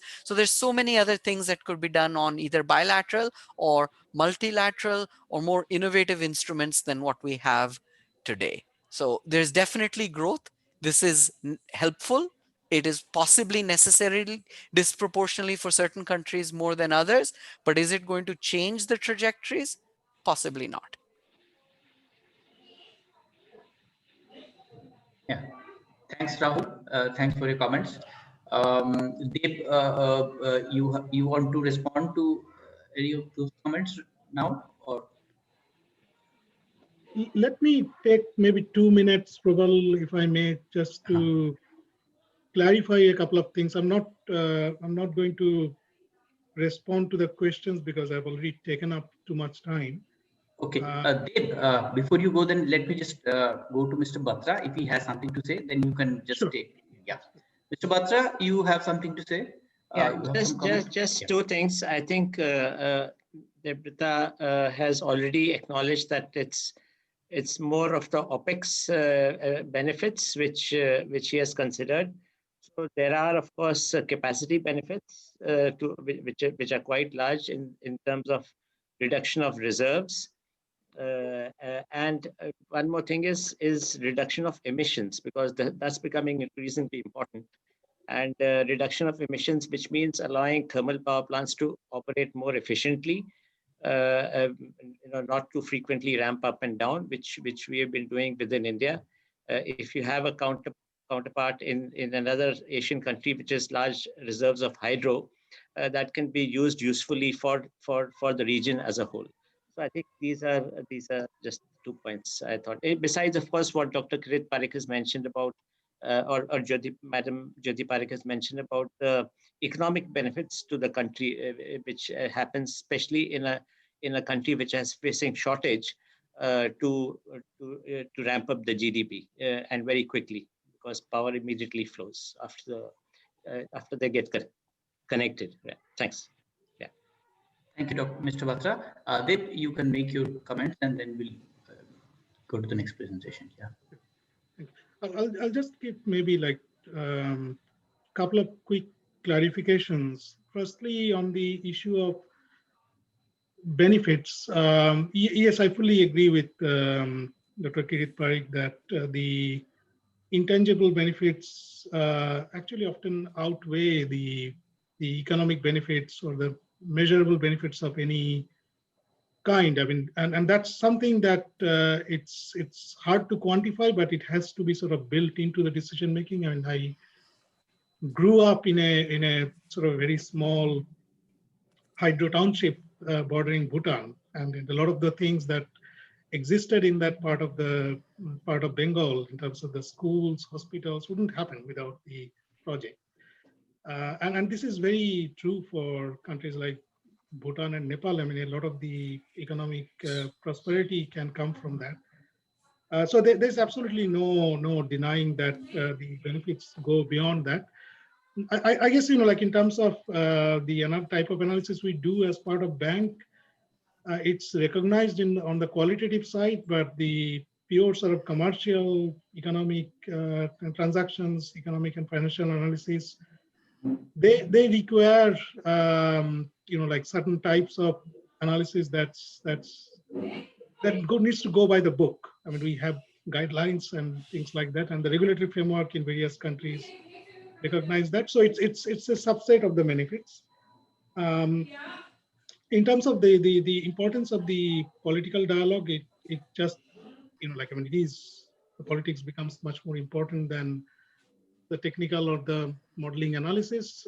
My point again is that that dialogue often happens without much foundation, based on often based on myths. This is good, that is bad. So the analysis is important in that it sort of informs that dialogue. I mean, we have this Power Secretaries Roundtable in South Asia, and that's happening for 8 or 9 years now. Also similar forum in Africa, where we essentially have the ministries, including the ministers sometime, to participate in the dialogue, and we present some of these analyses to inform that dialogue. And that to me seems to work better than anything else. And the last point on what Mr. Suni said, that's on the need for good engineering practices before we jump into some of these things. It just cannot be overemphasized. That's critical. I mean, one event happened between sort of India and Bangladesh, and I was worried for a moment that that might kill the entire dialogue. It did not. But those things are very important, and it has to be an orderly transition. That's what MSOE does very well, starting with DC, then you talk about synchronization a few years later. It's just that in South Asia, that point has probably come, and it's well recognized in the technical bodies. That's why I mentioned that. So I'll stop there. Thank you, Prabal, and sorry again for taking up more time. Thanks, Deb. Thank you for your comments also. I think before we go to the next presentation, what the message that we can take from Deb's presentation to the next presentation is the last point that people have been talking of, which is that the spot markets can be both beneficial as well as can be problematic, because sometimes you might have huge benefits and sometimes you might have to pay high prices. And that is where it becomes very important, given in the South Asian context, where the political governments are taking baby steps towards opening up the market. And here, if the market design becomes wrong, if we don't have spot markets and PPAs in a right combination, governments may become wary of these things. So that is where I think we should, it's very important aspect that you've highlighted, that we should look into how we go about building these institutions for South Asia electricity trade. And with that, I would invite Mr. Agarwal to start his presentation, share his presentation. Mr. Agarwal, can you share your presentation? And it would be good if you can just stick to the time for 20 minutes. So then the last 45 minutes will be our panel discussion. Thank you. Thank you, Prabal. My presentation is visible, Prabal? Yes, Mr. Agarwal, it's visible. Okay, yeah, okay. So yeah, I'll try to be stick to my time.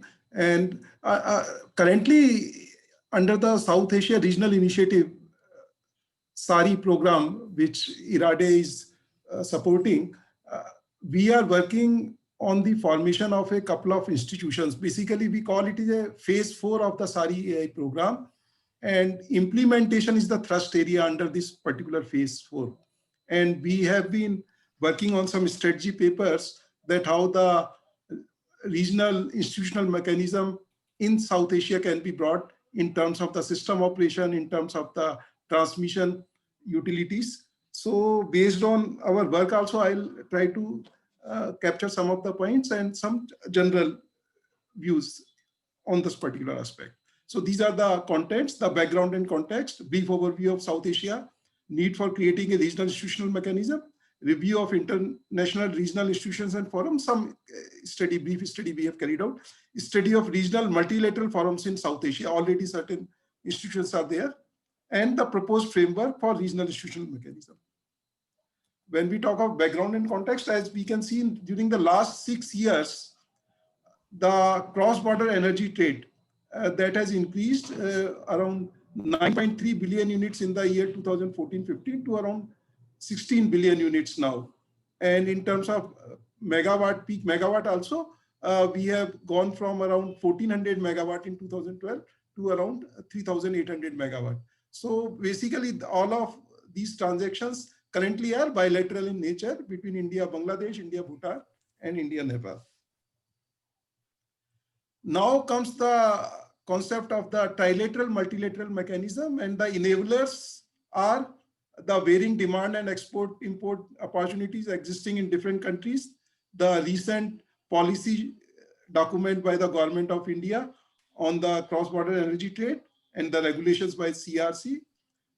And in this respect, there is a first trilateral trade arrangement between the Bangladesh and Nepal that is also under discussions at the highest level, and it is moving very fast. So basically, this is the first trilateral agreement that is also being discussed upon. Then we look at the future scenario going by the CA perspective transmission plan. By 2035-36, there is an indication that the cross-border energy trade capacity could be of the order of around 36 gigawatt. And it is gradually increasing. And once the cross-border energy trade on the trilateral, multilateral basis take place, definitely there would be a push to all these things. We come to the brief overview of South Asia, regional characteristics and attributes. As we can see, the sizes vary from 250 megawatt installed capacity in Maldives to around 370 gigawatt in India. There are resource mix. This varies very widely, varies from 93% fossil fuel-based capacity in Bangladesh to around 96% hydro capacity in Nepal. The structure that is also being different in the different countries. Then we look at the other parameters like the installed capacity, as already we have seen, it's a variable figure. Per capita consumption is also varying, and it's basically a lot of potential is there for increasing this per capita consumption. Energy access in a number of countries, almost 100% access has been achieved, but still in some of the countries, even energy access quantum has to be increased. The penetration of renewables, that is the new factor and phenomenal factor. Basically, each of the country has committed some INDCs. They have to be met. Some have the potential for renewable energy. Some do not have that much of potential, but they have to meet their INDCs. Then there is a very wonderful resource distribution like Nepal and Bhutan. They are hydro rich, and lot of hydro. India has lot of renewable capacity potential is there. Hydro can give a very good balancing. So those type of combinations are there. And if the whole regional potential is tapped, then definitely lot of renewable energy penetration and balancing can be achieved in a much better manner. The different type of operating modes, as I was just touching upon, we have the vertically integrated utilities in Nepal, Sri Lanka, and Afghanistan. We have the legally unbundled transmission operators in LTSOs. Basically, the parent company is same, but again, it's a subsidiary. The transmission company is a subsidiary.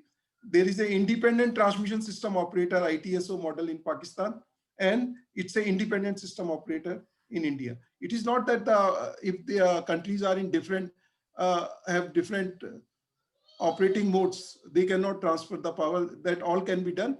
But of course, because with the different type of operating modes, definitely some coordinations, etc., would vary from country to country.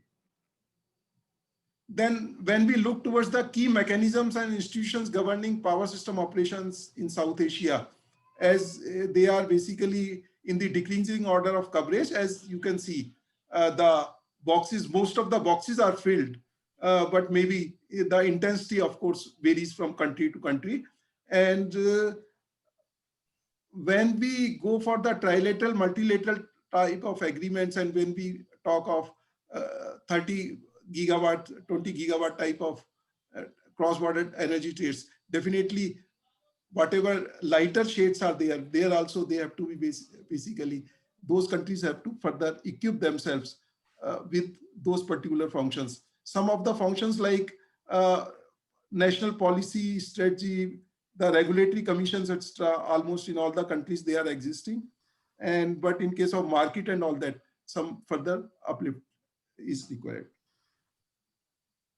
Then power system operating frameworks, that varies from country to country, and the frequency bands, for instance, Bangladesh 49 hertz to 51 hertz, that is the type of band which is allowed. Bhutan 49.5 to 50 bands. So India. So these are the different bands are there, and the voltage levels also like 220 kV, of course, is there in all the countries. But again, depending on the quantum of power being fed by the countries and all that, these voltage levels also varied in certain cases.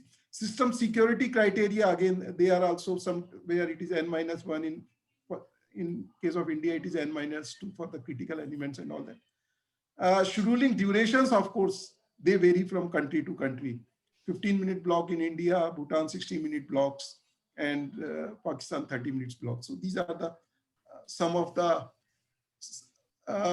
operating frameworks in the different countries. Key takeaways from the review of the South Asia, if we look, while the power system in South Asia, different size and operation, the resource mix also varies considerably. Penetration of RE has almost doubled and necessitating cooperation amongst the countries, as I have stated earlier. Like if they can trade and all that, they can make best use of the renewables. Different types of organizational structures exist. And while legal, policy, and regulatory mechanisms are fairly adequate and alike, as we had seen in the earlier slide, most of the upper boxes, but the institutional framework across system operation and planning, that is varying. And when we connect the countries already, of course, on bilateral basis, the countries are connected. But when we think of connecting trilateral, multilateral type of arrangements, then definitely these the frameworks across the system operation and planning, that also has to be further looked into. Power system operating frameworks and practices vary considerably, frequency and voltage band, as we had seen in the last slide. Diversity that exists among the countries provide avenues for greater cooperation and collaboration. Need for creating a regional institutional mechanism. We have seen these values, this is in a much more concentrated manner I would like to project, while in India, plus minus 0.05 hertz, that is the band generally permissible, while in case of Nepal, for instance, it is plus minus 1.25 hertz.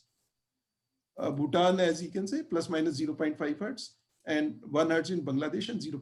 When we synchronously we connect these two countries and two systems, then definitely this band makes a important criteria. And otherwise there may be the control area errors, etc., that may go much more higher if one country is operating at a lower frequency and then the other frequency. This voltage we have already talked about, in case of the synchronous systems, HVDC, of course, one can address these issues, but if the AC, they are connected with AC, the voltage and all that, those limits have to be same. System security criteria, again, generally if interconnect systems are there, then the countries, they would like that each should follow a certain criteria, etc. And scheduling time blocks. So solutions have to be found out for that also, because there are commercial mechanisms are there, commercial adjustments and all that. Then there has to be a uniformly agreed time blocks for which the schedules are being made. Now the harmonization of system operating practices, if we see, again here the boxes are filled.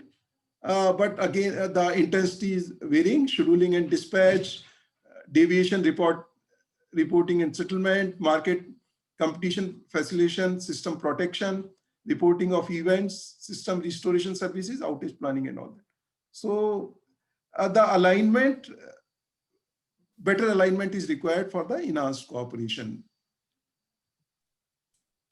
Then some of the important operating frameworks like security and reliability standards, system restoration and synchronization practices, scheduling and dispatch principles, standards on metering, accounting and settlement, and protocols for exchange of data and event information.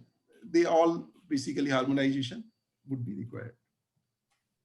So need for creating a regional institutional mechanism, need for integrated network system planning and development in an optimum manner, provide a platform for cross-cutting deliberations and support on the subjects of technical nature, facilitate the network towards adoption and implementation of guidelines for cross-border energy trade, grid code, etc. Need for RE integration and grid balancing in an optimized and secure manner. Need towards development of a regional market to enhance cross-border energy trade.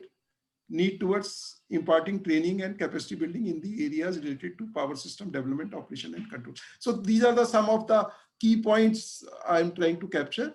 If we look at what exactly is the need for creating a regional institutional mechanism.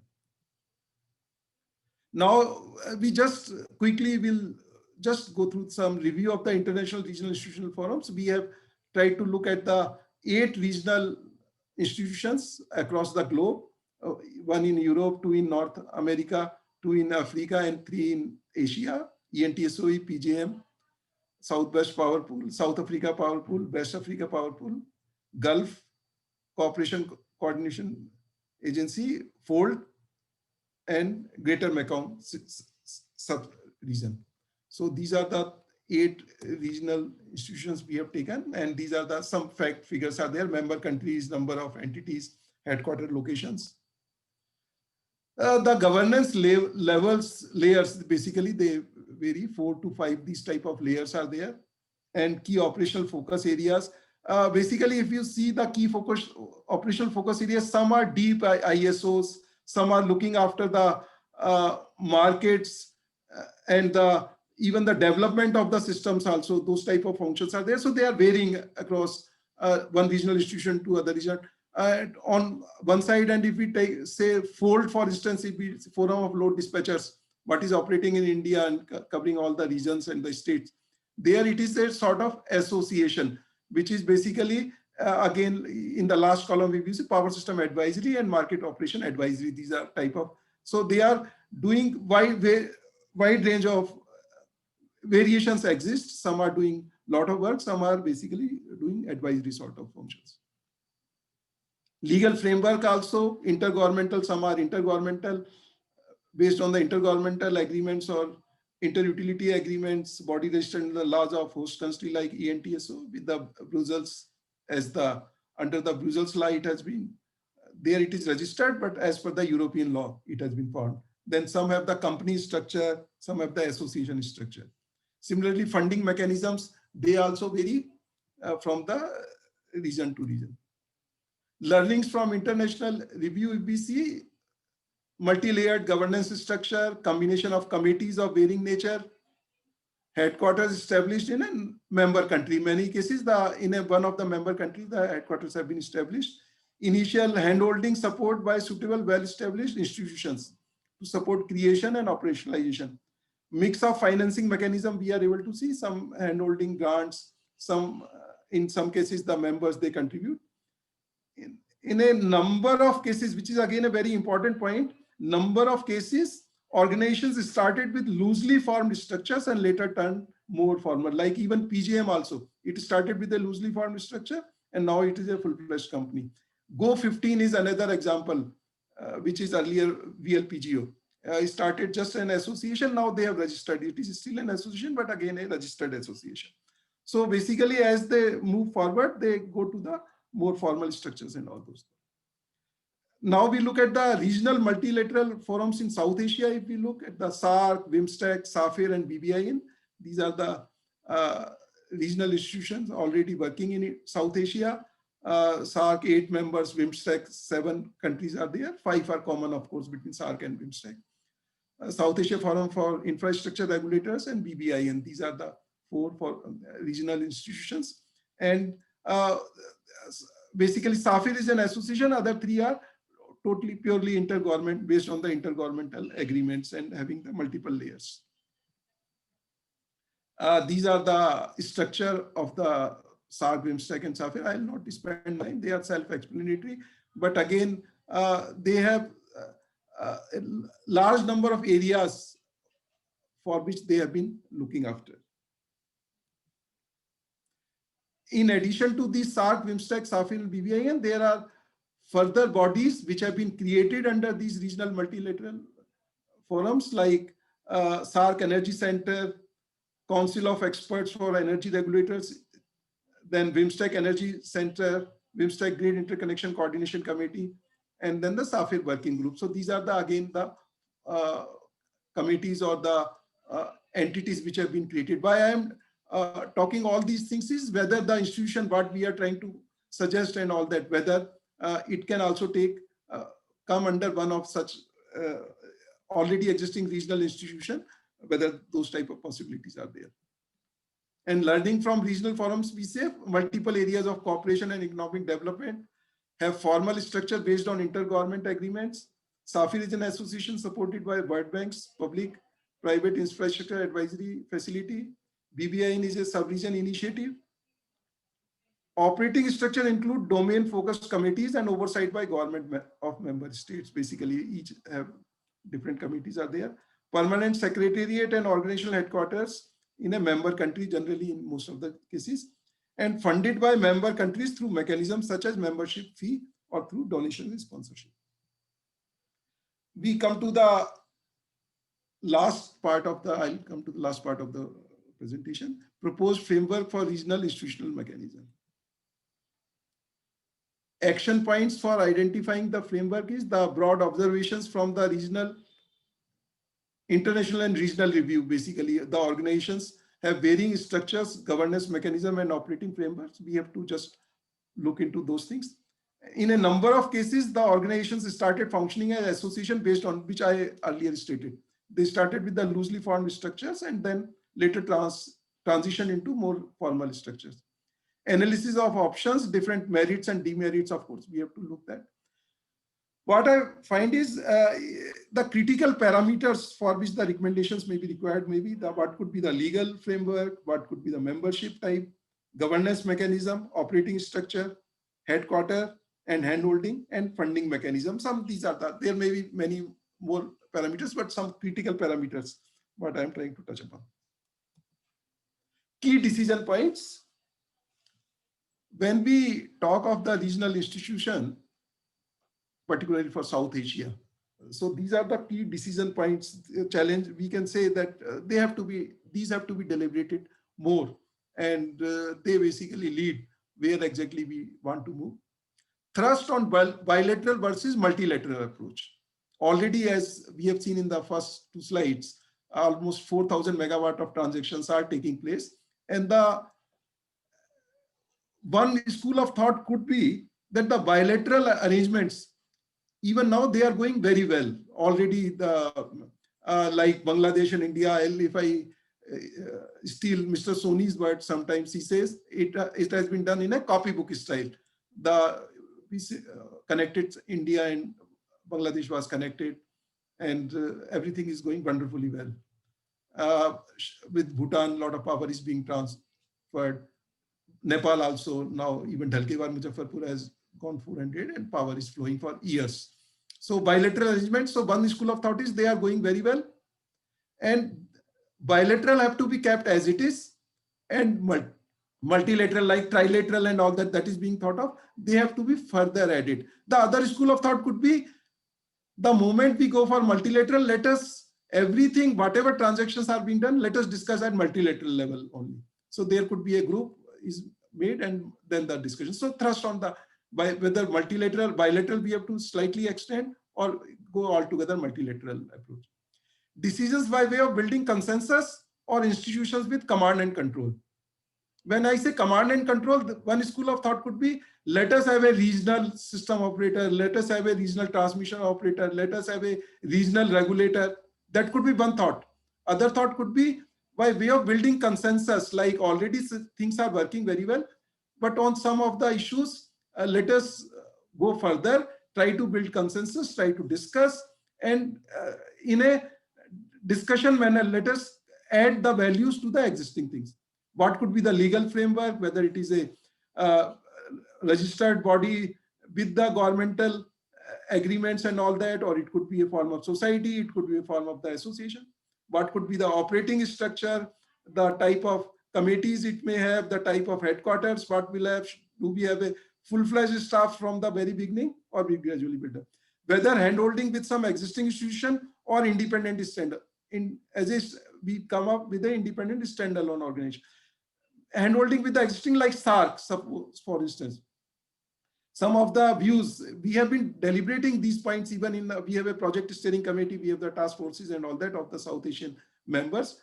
There also it is being discussed. Some have the view, let us attach it with already a regional institution like SARC. Let us attach it, BIMSTEC, of course, the membership may be slightly different, but SARC, for instance. But the other thought is, after 2000 year, I think for last 5 or 6 years, there has not been any summit meeting even at the SARC level. If any institution wants to tag to the SARC, then the process, how long this process could be and all that, whether it can be achieved in a limited time frame, that itself becomes a challenge. So, but this is a key point of discussion. Funding mechanism, of course, what could be the funding mechanism?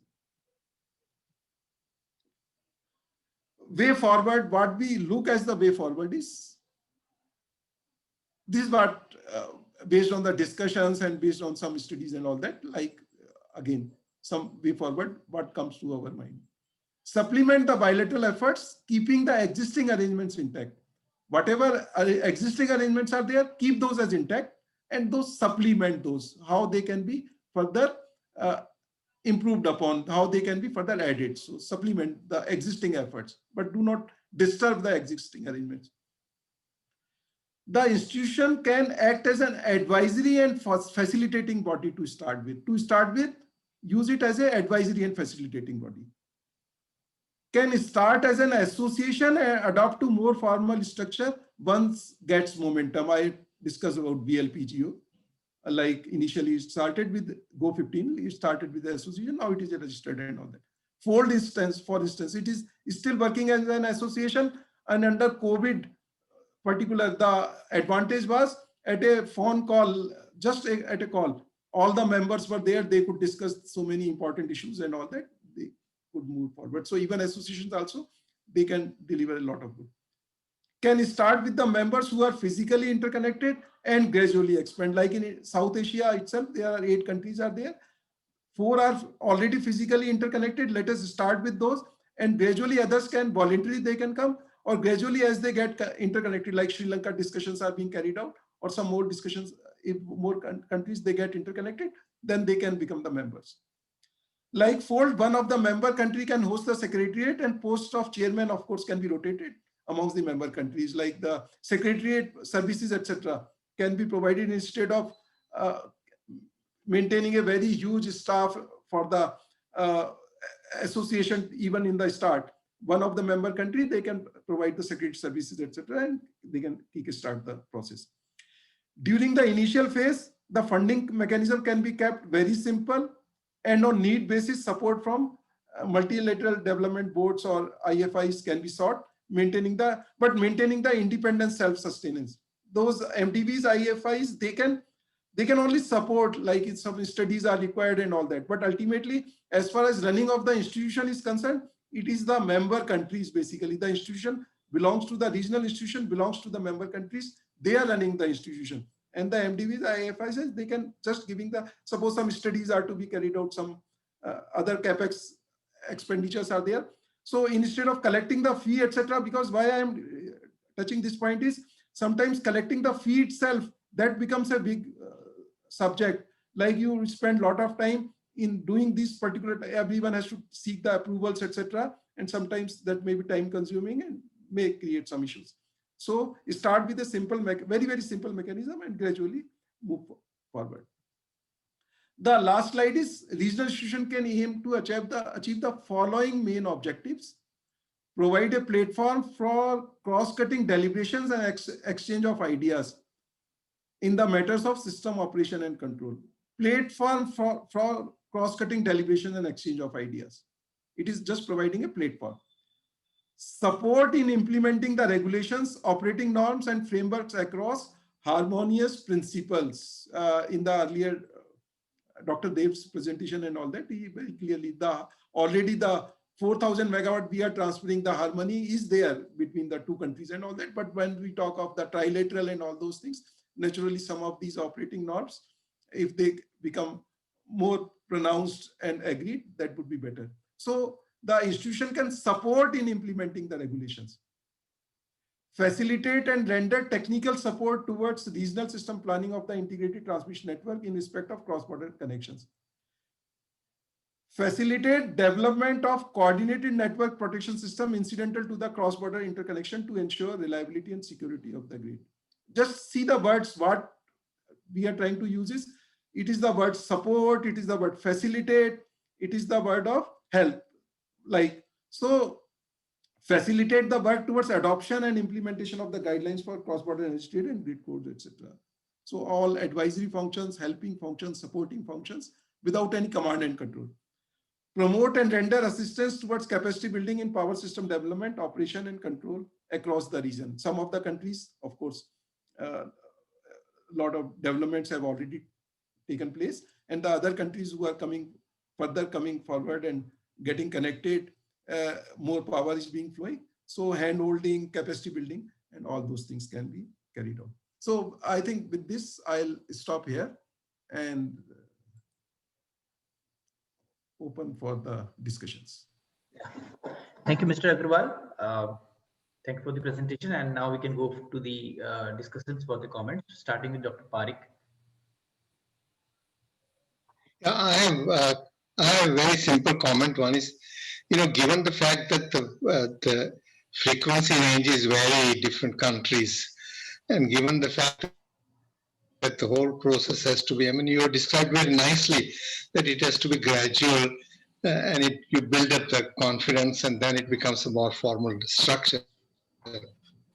So, do you say that we should first just have bilateral links with HVDC connection and then gradually move to a much higher level of integration? So even with AC also, like Bhutan, we are working with the AC. Bangladesh, of course, we are with DC. Bhutan, we are working with AC. Nepal, we are working with AC.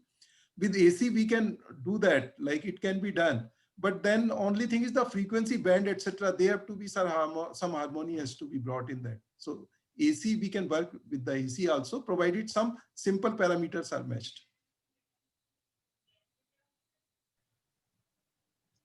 Okay. Next we can move to Dr. Jyoti Parikh, if she has some comments for Mr. Agarwal's presentation. Ma'am. Okay. One minute. During the growth phase, we should have a very simple and informal arrangement, because we don't know how it will grow, where it will end up, given so many different circumstances. So one should keep it informal, but the objectives should be very clear. In all these, we should really define upfront very simple and very few objectives that need to be there, and they were not yet sharply coming in this, but let's see how we can move. But when we are going from 3 gigawatt to 35, we should reach some level of before you can do this. And we also see a lot of political benefits that we didn't mention in the earlier one. You mentioned economic, but political benefits of cooperation, that means no war and no borderline confrontations and so on. That is a huge plus point that is actually now really grabbing people's attention. Okay, I think I'll stop. Thanks. Thank you, ma'am. Mr. Soni, you can go next with your comments. Yeah. So very well covered, Mr. Agarwal, and comments of Parikh, nothing more can be said after that.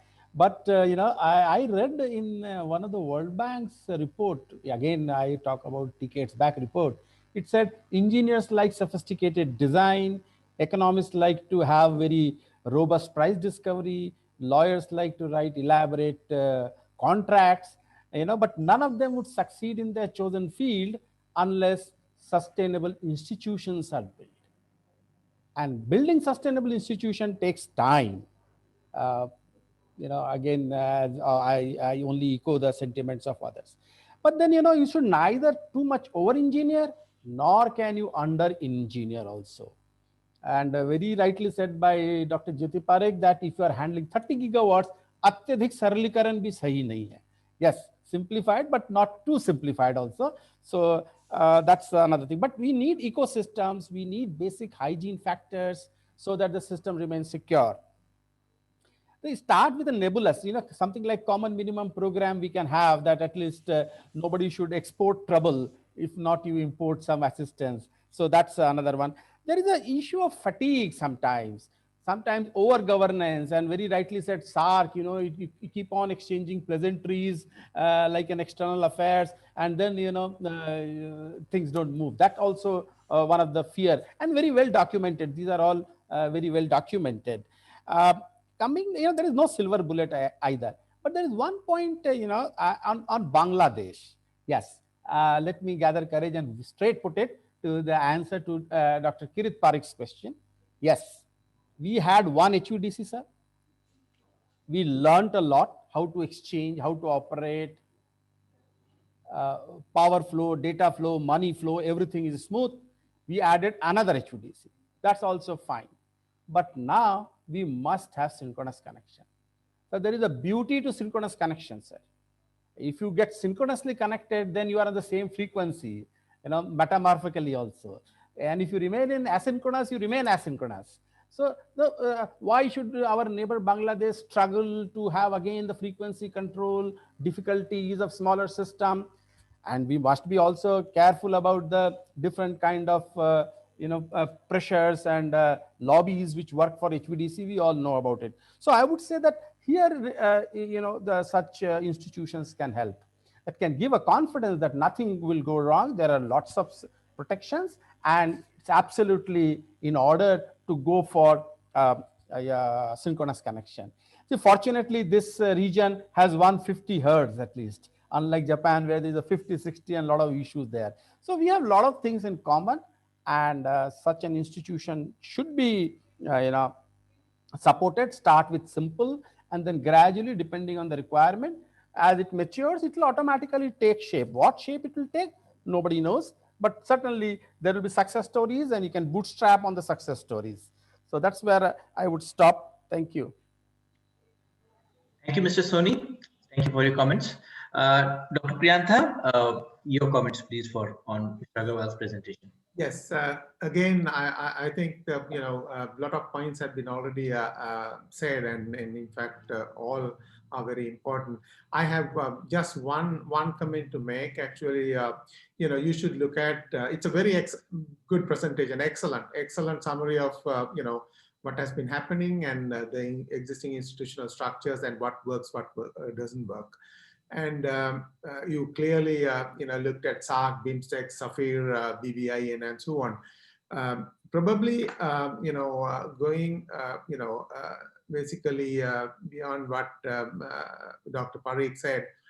If you look at the structure like SASEC, I'm not saying this not because I am from ADB, but SASEC structure, which is quite informal in a way, it's not typical intergovernmental arrangement, but it's a quite an informal structure which can fit in very well to the requirements what we just listed out, and where of course the member countries take lead, and we look at only project level and working level discussions. So my point is that considering the political sensitivities you always find in institutional structures, if you look at GMS has been debating on where to have their headquarters. And I'm sure that headquarters will never happen eventually, you know. And so my suggestion is actually finding as informal as possible a structure, and basically going to the issues which needs to be looked at, and where you need minimum political discussion, I'll tell you. And if you can sort out something at our levels or at the working level, at professional level, that's the best thing to do. And that's the structure which should suit South Asia. With that, I stop here. Thank you. Thank you, Mr. Priyantha. Thank you for your comments, Dr. Priyantha. I think next, Deb, you can give your comments on Mr. Agarwal's presentation.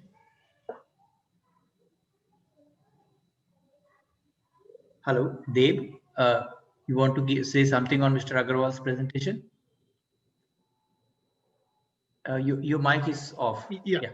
Sorry. You know, I think, you know, like the points I was that I was sort of thinking about, they've largely been covered. I would say that, you know, like, I mean, something that's kind of like informal is likely to work better. I mean, through the World Bank exercises, it always ends up being extremely rigid and a very formal structure, especially in Africa, which has some advantages, but you know, like, I mean, in effect, what happens was that it becomes very textbook, very academic exercise. We have all these power pools, sometimes with, you know, interconnectors also built, regulations in place, but basically, you know, like, we miss the very basic point that we are connecting very dry countries. So there's no point in connecting 16 different dry ponds. There is never going to be any flow. So, and I think, you know, like, I mean, if we followed a more informal structure, and SASEC is a good example. I think I totally agree with that. So maybe, you know, like, if we sort of, again, like, reflecting on what Dr. Jyoti Parikh said, like, if we prioritize a little bit and keep it informal, that probably will have much better chance of success than otherwise. Thanks. Thanks, Deb. So next we can go to Rahul. Rahul, you can next comment, and I think after that we can quickly go to the panel discussion to be chaired by Deb. So Rahul, can you give your comments on Mr. Agarwal's presentation? No, I have nothing much to say. I think it's been said. Just I'll reinforce that the CBET sort of a title, cross-border trade, the projections shown for the volumes, for example, over time are more inevitable, and bilateral seem to be, and step by step, a lot of the things already said, I would just agree with. But again, the devil will be in the details. We have to take continuous steps because there will always be ups and downs in this journey. That's how I view this process. It's a journey. Yeah, absolutely. I completely agree with you. Thank you. So I think Mr. Batra is left, but probably he can give his comments also to Mr. Agarwal later, because we are running short of time. So I think we should quickly go to the panel discussion, which I will invite Deb to chair and moderate the session. Mr. Batra is already here. Yeah, I know that. So we have a panel discussion now. So we might be getting late. Yeah, so I think we can quickly go to the panel discussion. And Mr. Batra is also a part of the panel discussion. So I think Deb, over to you.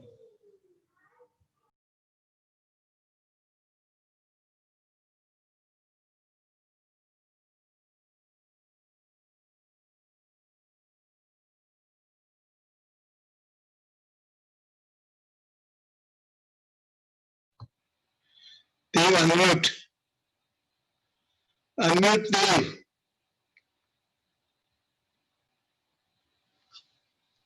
Yeah, sorry about that. Yeah, what I'm going to do is that for the panel session, I will present 2 or 3 slides just to set the scene.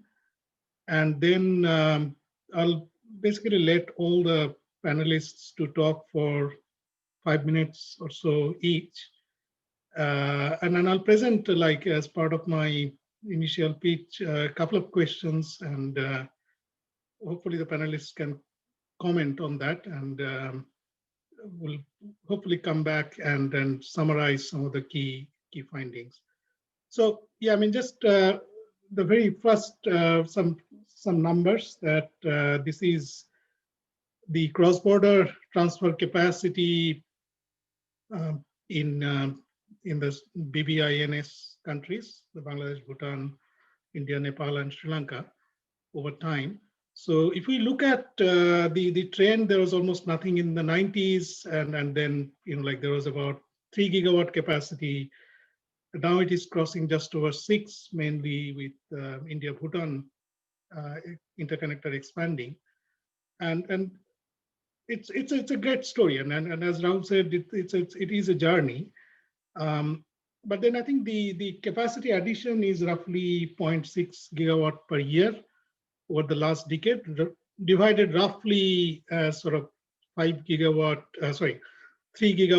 over a 5-year period each, between 2011 and 15 and subsequently. What we need to get to is actually much more ambitious, and, you know, like, this is sort of another set of numbers. This is something that came out of the Power Secretaries Roundtable that the World Bank holds. So if you like, there's sort of the existing capacity, then under construction, planned, and then what we call perspective plan. That's more like 65 gigawatt. And here, of course, there are like different estimates. There are numbers like 35 gigawatt total cross-border interconnection capacity, 65 what we worked with, and there's also even a bigger number, 95 gigawatt, that we saw in my previous presentation. And if you like, we kind of like focused initially on the green bit, which is getting the total interconnection capacity from roughly 6 to about 14, more than double by 2025. And this is, you know, like sort of recollecting my lessons on growth economics. This is kind of like the getting onto the turnpike, and that's the sort of big fruit in terms of getting to whatever 35, 50, 65 gigawatt.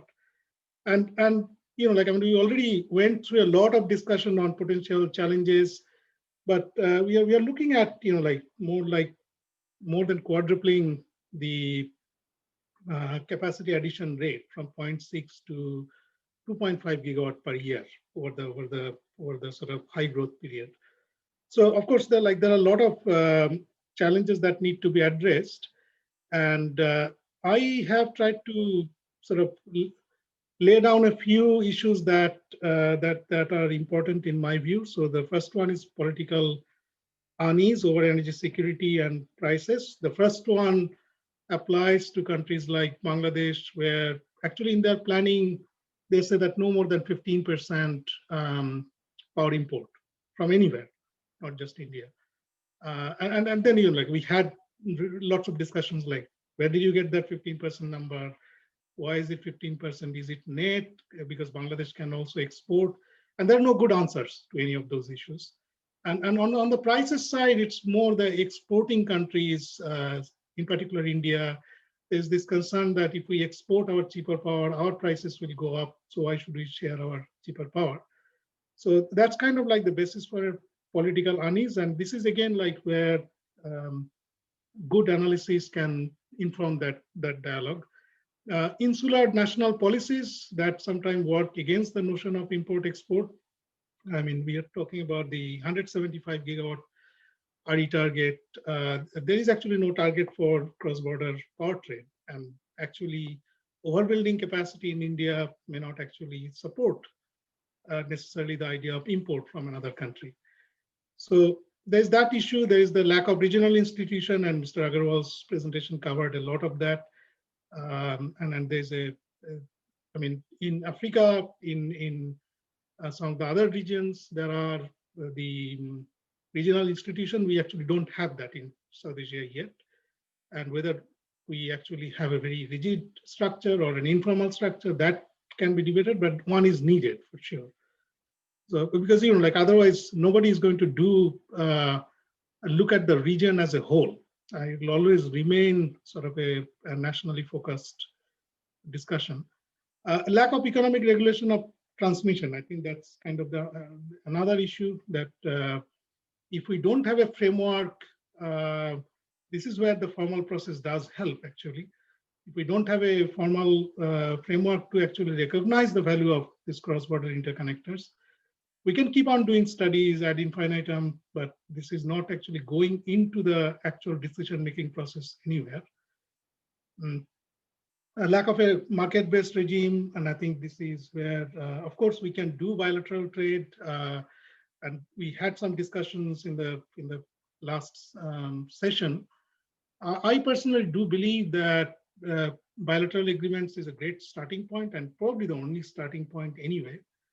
But then over the years, if we don't have a way to inform the volume and prices through some sort of market-based signals, and I fully agree with Rahul that it doesn't need to be a all singing, dancing spot market. But then, like, I mean, there has to be a market-based regime. So it doesn't need to be necessarily 5-minute, 15-minute spot market. But there is actually none. I mean, there's not a single green electron being traded on the Indian power exchanges, let alone cross-border power trade. So we can improve on that. And then the concerns around system security issues, we have also gone through that. So, like, I mean, there are probably a lot more issues, but these are some of the big ticket items that I listed just to get the discussion started. And then what I'll do is I'll just end with 2 key questions for the panelists to come in and comment. So what do you see as the key challenges, and in roughly which order? And again, it doesn't have to be at all those 6. And if I could also ask, like, what are the top 3 things that can be done to address these challenges, and again, in which order? So with that, like, what I'll do is I'll invite the panelists, and let me, just to keep the discussion a bit more structured, let me suggest a particular order. If we can start with Dr. Kirit Parikh, followed by Dr. Jyoti Parikh, Priyantha, Mr. Batra, Mr. Suni, and Rahul. So if we could start with Dr. Kirit Parikh, please. And then if we can keep each discussion to roughly 5 minutes, that will be wonderful. Thank you. Thank you, Dev. You put the questions very clearly, and I think the whole discussion today in all 3 papers have brought out few issues. I think one of the things is that that you pointed out is that concern about energy security has to be allayed in some sense. And I think there you gave an example of Bangladesh having 15, restricting its import to 15%. The study we had done earlier for Bangladesh India trade showed that, if Bangladesh were to increase the thing to 30%, and then compared between 30% and 50%, 15% import, its total expenditure or on importing electricity or fuel would be less when it is importing larger amount of electricity. So once you point these kind of things out, then people realize that this is not all that important. And secondly, I think the whole process of going step by step is extremely important, because that clears people, gives an additional comfort. For example, if Bangladesh can import electricity not only from India, but also from Bhutan and Nepal, it will say now it has 3 potential suppliers, and therefore it will feel a little less insecure about its national energy security. And there I think the step-by-step process has made significant progress. We should, all this list may seem very daunting, but we should not forget the kind of progress we have made over the years. 7 years ago, Indian ministry people will say, why should we export power? We are ourselves in a short supply and our people are not getting energy. Why should we give it? And over the years now, not only India permitted export to different countries and import also, but it has now permitted or say, yes, you can, third-party transactions can take place through Indian grid. So I think one has to recognize the steps we have taken in this area, and that has been quite significant. I would say that if you recognize that India's is a much larger system and that it has surplus power generating capacity at this stage, it will continue to remain like that for quite some time.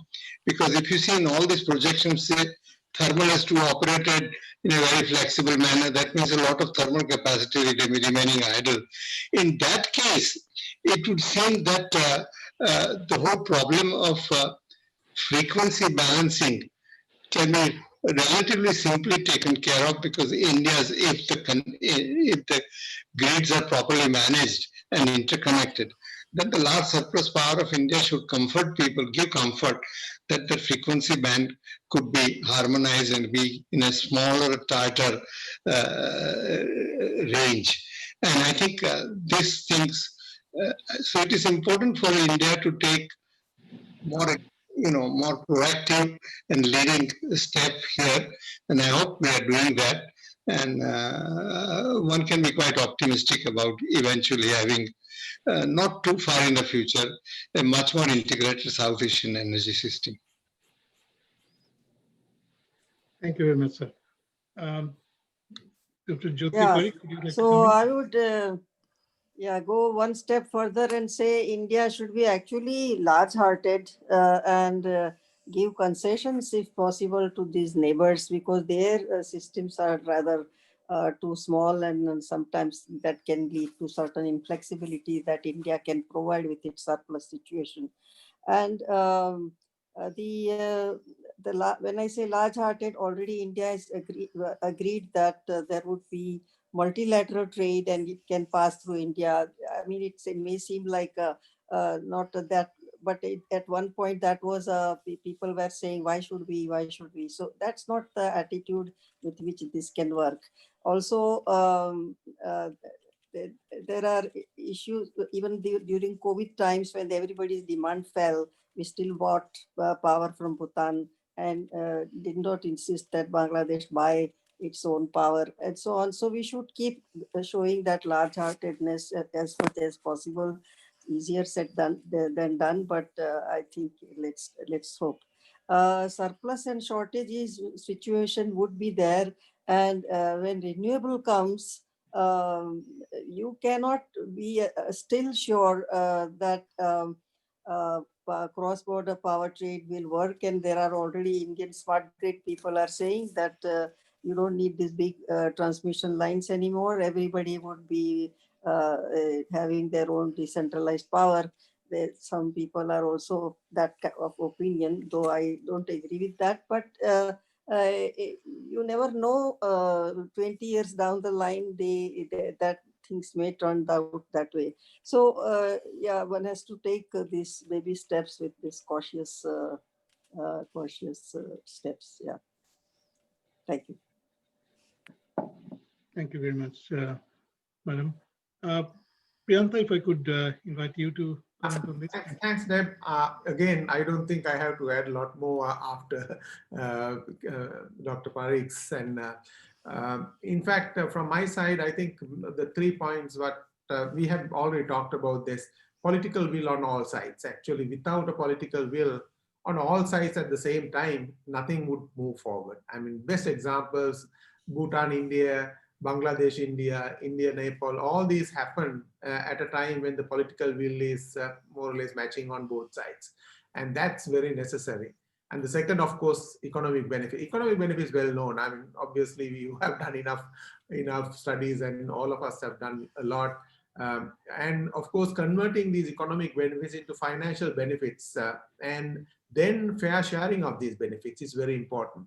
Whether you are a large country or a small country, it's very important fair sharing of benefits, and also giving that impression, not just sharing, but also giving the impression that you share these benefits equally. That feeling needs to be there, particularly when you have a large country like India with a few small countries around. That feeling is very important among the smaller neighboring countries. And that's necessary to convince the stakeholders. And then, of course, the third one, naturally, you have to sort out any technical requirements, harmonization of operation practices minimum. And that's very important. Otherwise, nothing can happen, in reality.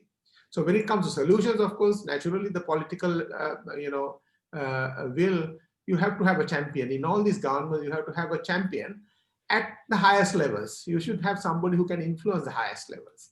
And probably in smaller countries, it's easier to have such people. But in India, it may not be that easy. But I think the bureaucracy can help in India to achieve that, and that's one thing. And then, of course, when it comes to economic benefits, financial and economic benefit sharing, people like you who do all these studies obviously will be able to do that job along with individual stakeholders in each of these countries and convince the benefits of it. And then last, of course, but not the least, sorting out technical requirements that can be done using an established regional mechanism like what just Mr. Agarwal was talking about, but an informal arrangement, like, as I said, something like Saseki equivalent, and that will help. So we can do it, but we have to start with the political will. That's very necessary. Thank you. Thank you, Priyanka. Mr. Batra, if I could invite you to comment on this. Thank you very much. Yeah, thank you. Yes, you pointed out a number of things in your presentation. So let me just tell you, all these are important, the key issues, what you mentioned, but as has been mentioned by everyone, including Priyanka and others, that political will is what is the main thing that will move things. So you can see that what's happened, after 2014, in fact 13, when there was a political will and power started flowing. Now there is, but you must respect each country's policies. You cannot ignore these. So about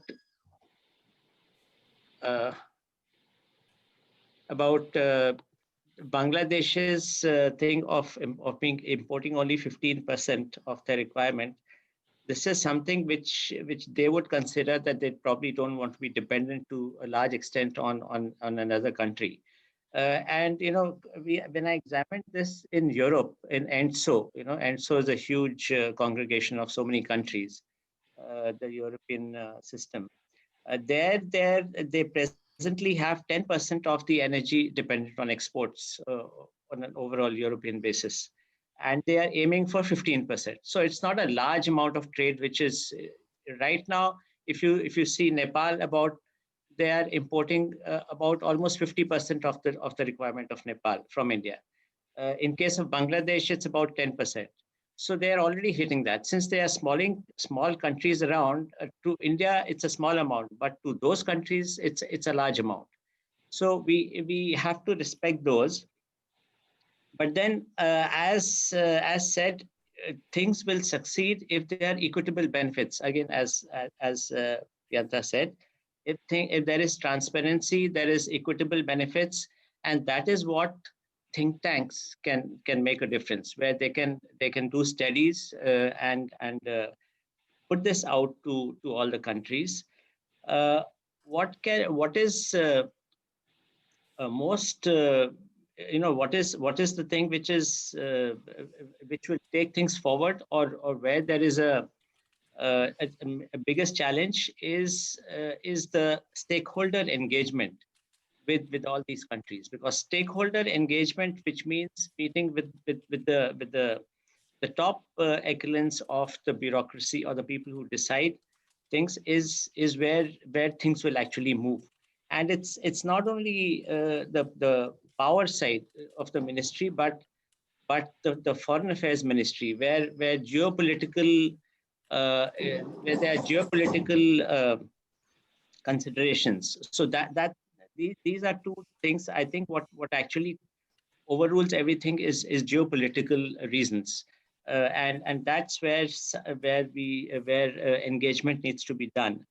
of course, is explaining properly about the benefits of trade, because sometimes it's not so easy for them to come out.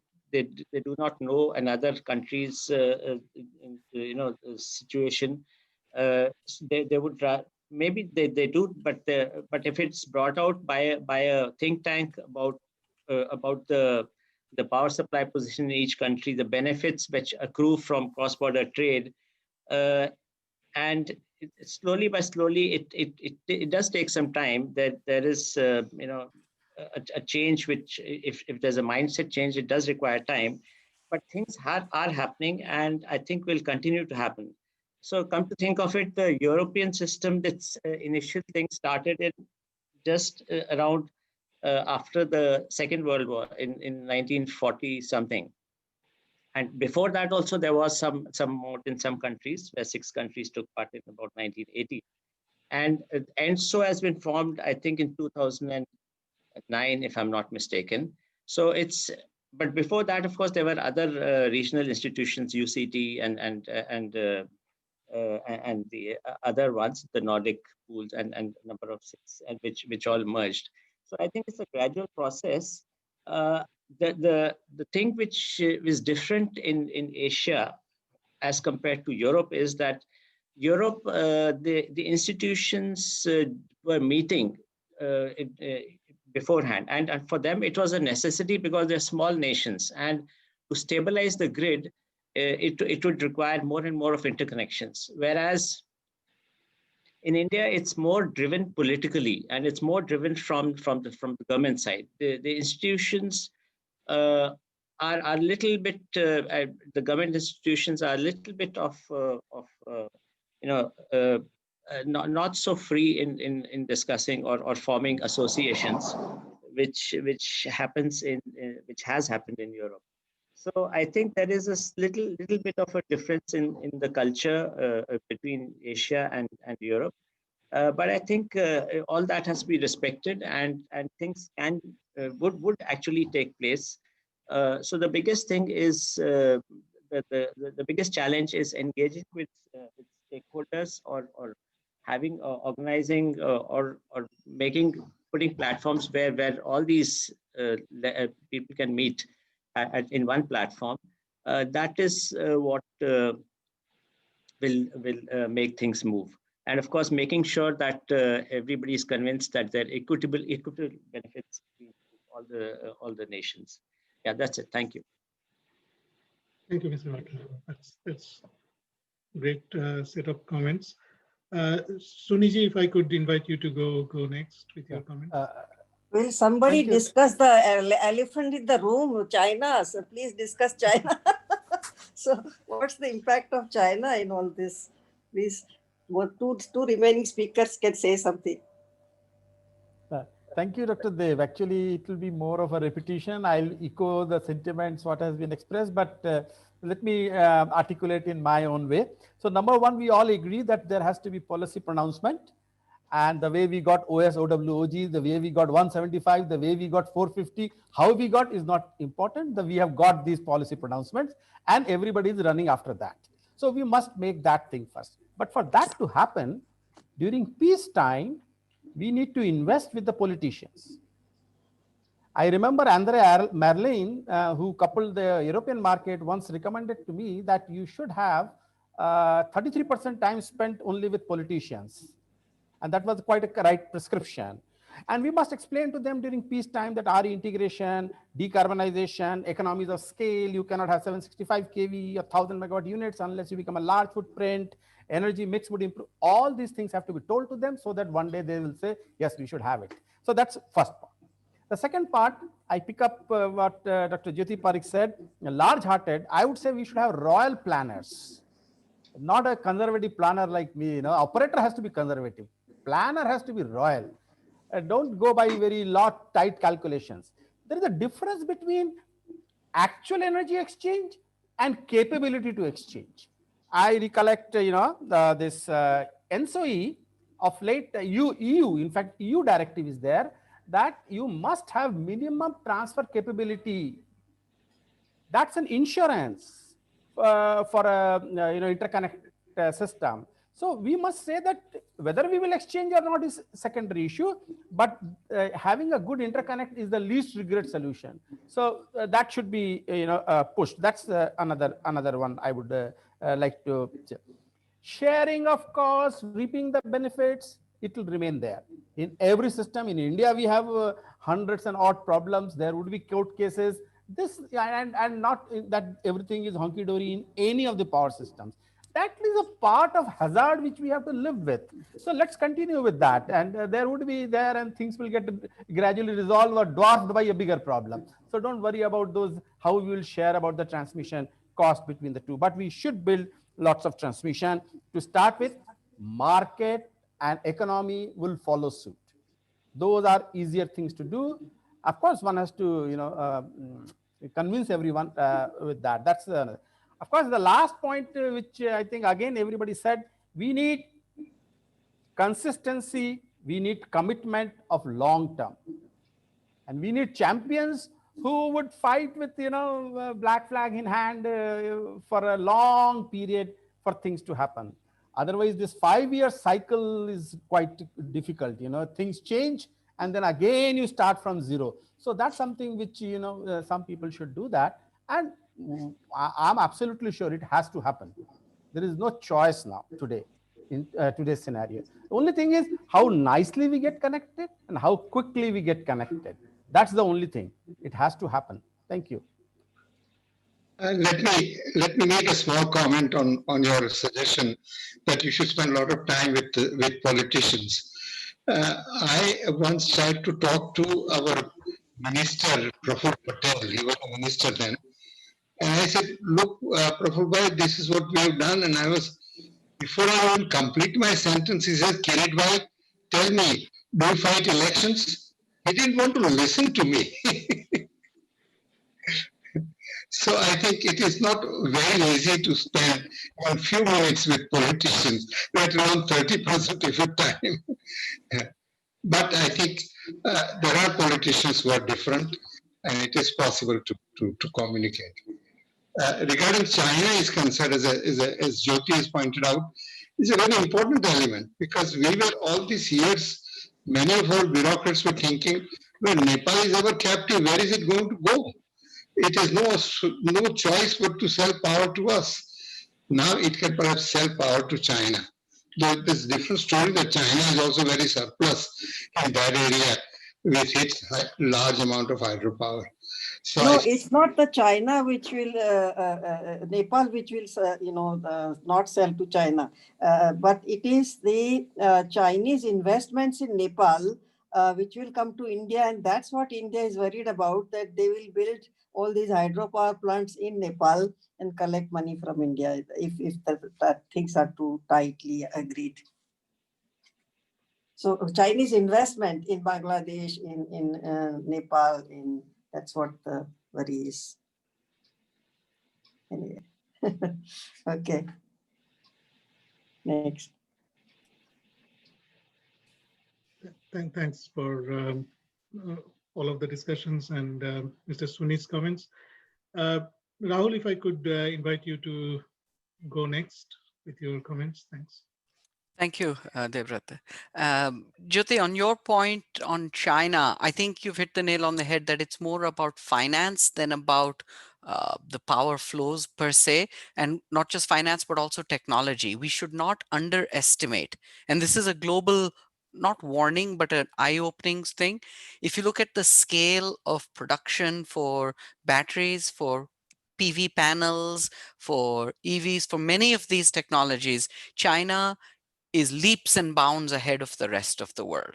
So we have to understand how to partner with China would be a better lens than just to fear China. Because if every country just says, oh, I want to make within, that's a different story on the jobs perspective. But there's a flip side of this, that if you want to take advantage of global scale quickly, short run, at least along the margins as well, then one should rethink your relationship with Chinese on an energy basis. That's of course, a completely separate discussion, but you flagged a very important point.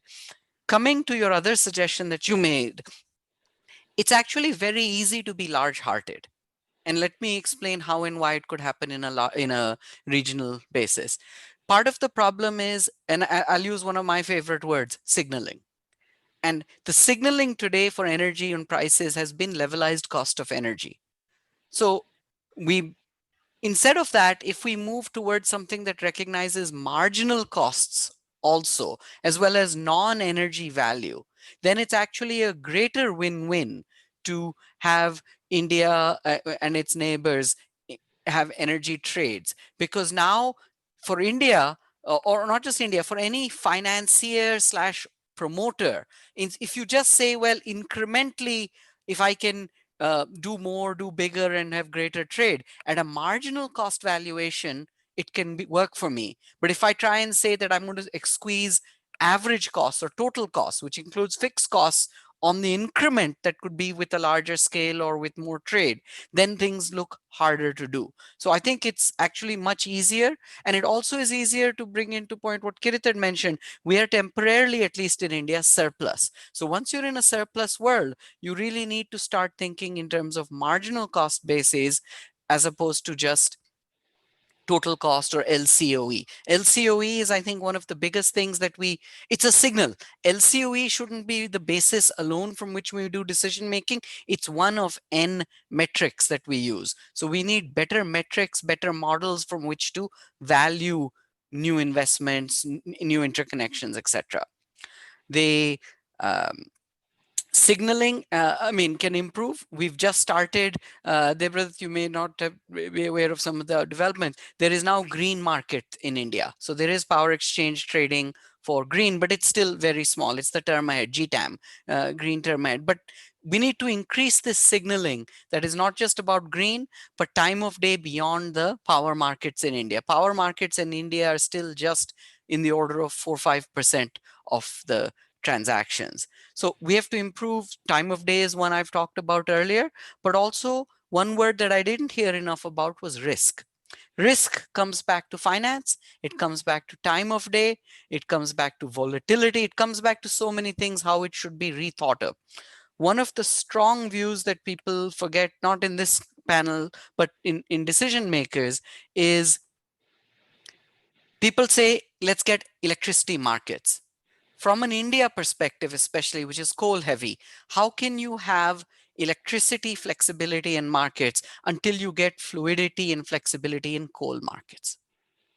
Coal and power procurement dominate the costs for the discoms, the utilities. You cannot just have that. You look at the experience of the UK. They liberalized their fuel markets before they liberalized their electricity markets. Of course, that was gas heavy. So that was key. So how do we go ahead other than improving signaling? That's sort of like a motherhood and apple pie statement. One is we need to look for tweaks into the existing system. Can we add in some elements of flexibility signaling, virtue signaling, green signaling, etc., in addition to having purely new products and instruments like green markets? Green financing is another way to make a lot of these happening. So when someone says, here's green funding, green bonds, cheaper discounts, etc., for green, we should include things that enable green, which include transmission for green, should be ones eligible for such preferential financing. And then, of course, in addition to tweaks, can we create maybe 3 years ahead or 5 years ahead, a line in the sand where we'll say, to build on Mr. Soni's recommendations, planners need to be aggressive, let the operators be conservative. So at a planning level, can we say that future developments after this time must have these characteristics, which include time of day awareness, which include more externality awareness, which include more volatility / systems level effect awareness? Because otherwise all we're going to be doing is taking a system with a very large core, a very large inertia, not in the technical sense, but in the financial sense, where products and kilowatt hours are valued and looked at X. And now we say, here's something new coming in incrementally. Well, then we're using old finance norms, risk norms, pricing norms upon what could be new, greener, cleaner investments. So can we look at incrementally different pricing, different rates of return, different funding, all of the above for making this happen. And in that lens, inter-country trade should be viewed on that side of the curve prospectively instead of the incrementalism that we have today. Now, this is not to belittle incrementalism. Bilaterals are a great way to improve that, but let's also think bigger and bolder within countries and across countries.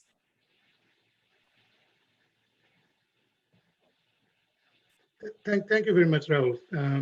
That's a lot of great insights. Now, I realize that we have probably gone significantly over time. Prabal, how much time do we have to have one some sort of a closing session? Any last comments? No, you can just summarize and then close. Maybe 10, 15 minutes more. 10 minutes. Yeah, no, I actually don't need even 10 minutes to summarize. Partly because I think this discussion in many ways sort of reiterates a lot of the things we have been saying. So in summarizing, if I again repeat those points, that's probably not going to keep anyone awake. But what I'll do is I'll just make a few comments and probably just open sort of a slightly more aggressive point for anyone to sort of come in and comment on that. I think the political will, of course, is important. That keeps coming up, and I think the comment on sort of being large-hearted is extremely critical. And actually, like a lot of these discussions, it will be nice to actually have fuller representation from all countries. I mean, a lot of the South Asian regional trade, I end up with a lot of Indians, and that's not very helpful. And I think today we have participants from all countries. Good. Yeah. That is Bibin countries. Yeah, of course we have Priyanta, but they need to also speak up. The issue of like the planning and the idea of planning being sort of royal, that's very important. And I think that, to me, I mean, again and again, I've realized that if it does not sort of influence the politics, I mean, getting 33% of politicians' time will be both difficult and extremely painful. But yeah, I mean, that's critical. And with the NSOE, I have followed the development a lot, and it's quite beautiful how their sort of regulatory arms communicate with the system operator, and then they together sort of influence the politics. That's probably the regime to adopt, rather than the sort of the more American version of free market, which may or may not work particularly well in South Asia. The issue of kind of like the harmonization at a system level, that's getting critical, and especially because in South Asia, there are still views on like going synchronous versus remaining asynchronous through HVDC. And even the sort of the views across the donor agencies are different on this particular issue. So we kind of need to at least agree on that particular point. Now, I mean, that's again like a repetition of all of the things. I'll just maybe pose another question, and please, anybody, including the audience, should come in and comment. We have, like, what a very popular phrase within the bank is that we have gone from a state of complete disbelief on regional integration to some level of integration, but a level of distrust still remains. And if you look at the sort of last 10 years, like getting from almost 0 to 6 gigawatt is an achievement, but it remains maybe 10% of the overall potential from what the royal planners have pronounced so far. So the question is, like, do you think that this coming decade, which will be incredibly important if India does manage to get several hundred of gigawatts of solar and wind, do you believe that this particular decade will actually increase the number a lot from 6 gigawatt to say 15, 20, 30? Or will it actually continue at the more or less at the current level with very incremental additions. What's your take on that?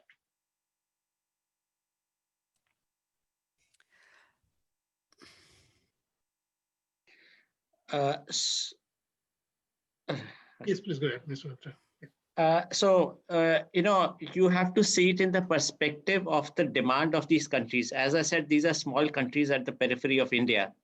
So naturally, you cannot, even if you export 100% of the power requirements of their countries, it's going to be, say, 1,000, another 3,000, 4,000, about 8,000 megawatts of power, which will be flowing to these countries, and 1,000 if you import, or 2,000 if you import from Bhutan.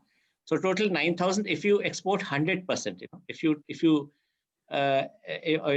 export 100%, sorry, 7,000 megawatts, and you import another 2,000 from Bhutan, that makes it 9,000.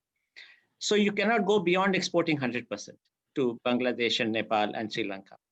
So in any case, the situation we are in South Asia, you cannot go beyond a certain limit. Even if India has got a demand of 180 gigawatts, the amount of power that you can export to these countries would depend on how much they would like to import. So it's something where you and there you have to respect the will of those countries, the national sensitivities on how much they would like to import from other countries. Yes, so it's limited by that. It's limited by that physical limit, basically. Yeah, I appreciate your comment. I guess the comment I have on that is most of that, whatever 65 gigawatt perspective plan, and that actually came from Power Grid as well as all of the other system operators. A very significant part, probably 80% of that, is actually Nepal and Bhutan developing its hydro, and India as well as Bangladesh, and to some extent even Sri Lanka, importing a lot of that. And then the logic behind that is that, if that's like premier quality hydro, that goes very well with the renewables in India. And if we sort of look ahead and imagine a situation with 400 odd gigawatt of mostly solar and wind in India, there will be times when Bangladesh can preserve its gas and get 70-80% of its output very cheaply through the Indian power market. So that's the kind of scenario I'm thinking about when I say much larger double-digit gigawatt transfer capacity. Okay, yeah. So what I was saying is, what you are saying is interconnection capacity. What I was talking about is actual export of power. So actual export of power would be much less than what interconnection capacity is. For sure. So okay, so I'm not getting into that. I thought you were talking about physical flows of that much, whereas I think you were talking about interconnection capacity. Interconnection capacity is the question. Yeah, okay, so I don't have anything on that. Sure, thank you. I think Rahul, you had your hand raised. Please come in. Yeah. So I think the good news is there's a recognition, and this gets back to the politicians as well. Energy can be a win-win situation. The political mentality has been a zero-sum game often, if not absolute, but at least some of that. And so with energy, as long as there's money on the table, then the secondary fight becomes how much is shared how. And thanks to technology and continuous changes, more and more money becomes on the table for both RE as well as interconnections and so forth. That's the first sort of belief I have and why I'm optimistic, but not just for interconnections, but even the RE story. So in the earlier graph, I forget if it was from Mr. Saini or from someone or yours, it showed Bangladesh, for example, has very little solar built out, probably because of land constraints. India is also dense, but nowhere near as densely populated as Bangladesh. So there is a potential, and HVDC costs are falling dramatically. 1100 kV is phenomenal. I mean, I've seen some of the numbers out of China, 35 links of 1100 kV. And their costs and transfer capabilities are impressive. That the ability to have greener power, which wouldn't have otherwise been there. But also, let's not forget, it is now much easier to be green than ever before. Nowadays, when you go to a company or a hotel and they say, I want to be green, it's not because they're being environmental. They're worrying about the green, which is their pocketbook. It's the cheapest form of energy. So if interconnections can enable more consumption, Bhutan, Nepal may not have the land easily available for as much solar. So it's not just hydro in one way. It's entirely possible. Now, of course, as Mr. Batra points out, these are modest in scale, but from those countries' perspectives, it's not necessarily modest that can be achieved. So how you normalize it is a different story, but I'm quite optimistic as to continued growth. Even for your thing where you said, are we just going to grow a little bit over time? Let's not diminish the value of incremental growth as opposed to step changes that are theoretically possible. Thank you very much, Rahul. Is there anyone else who would like to comment?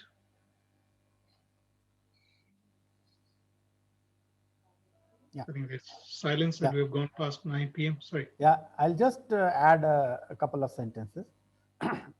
See, we must look at the story of India itself. Just a couple of decades back, nobody thought that all India grid will be one. I remember in one of the conference, people ridiculing that, what are you talking? How much investment is required? Is it possible? Should it be done? And all that. And today it is a reality. And all the issues of the neighbors which we are talking about, inside India, they are even more tougher, starting from water sharing to everything. But this has all happened. So what we need is a constraint-free system. It's not only export. We will do import in the night and export in the morning, and it will loop flows and things like that would happen, provided we visualize all those kind of things. And why is Singapore is not very far off? If we reach a little more, and then we have that. And once it's there, then the critical mass gets connected, and then then it gets ramped up very fast. Like the 120 or so, I am missing the numbers, 765 kV lines have come in India in the just last 1 decade. Nobody thought of that, because once there is a success, then it keeps on building up. So that's one point. The second point which Dr. Deb mentioned, and I noted it, so I must re-emphasize it. So much is being talked about storage, battery storage. And interconnection is a perfect competitor to the storage, much less, much more benefit. So interconnection, and that to synchronous, must be done, and not by doing simple calculations and trying to say that these numbers and this is the minimum line we should have. We should have a big grand plan of connecting, and it should be possible to do that. Thank you. Thank you very much. I'll just make one last comment, and then that's very, very helpful, Mr. Suni. I think that's exactly what I was thinking, that 30 years ago, and this was my PhD thesis, like this national grid model. It was difficult to have a dialogue with anyone, including my father, who is an electrical engineer in Statelix. What national grid? Are you going to waste your career on that? So from that, it was pretty slow progress for at least 1 decade. But then it took on, and that's exactly what I believe that might happen in South Asia. That's why I sort of posed that question. So on that high note, and I think we have definitely overrun our time. So I think thank you very much. That's a great discussion. Over to you, Prabhu. Yeah. Thank you, Deb, and it was a very good discussion. I'm sure when we share the YouTube links for this discussion, it will be very informing for all those who are interested in the subject. With that, I thank all the participants, and I would request now Dr. Jyoti Parekh to please conclude the session.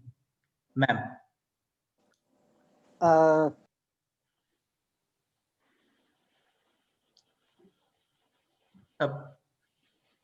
Hello.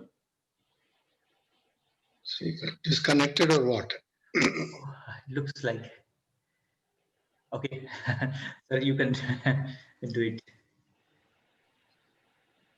Well, I'm a congenital optimist, and I believe that yes, what we ended up with, that we will create a much faster and much more rapid growth of interconnection and exchange of power in not only South Asia, but maybe Southeast Asia as a BIMSTEC as well.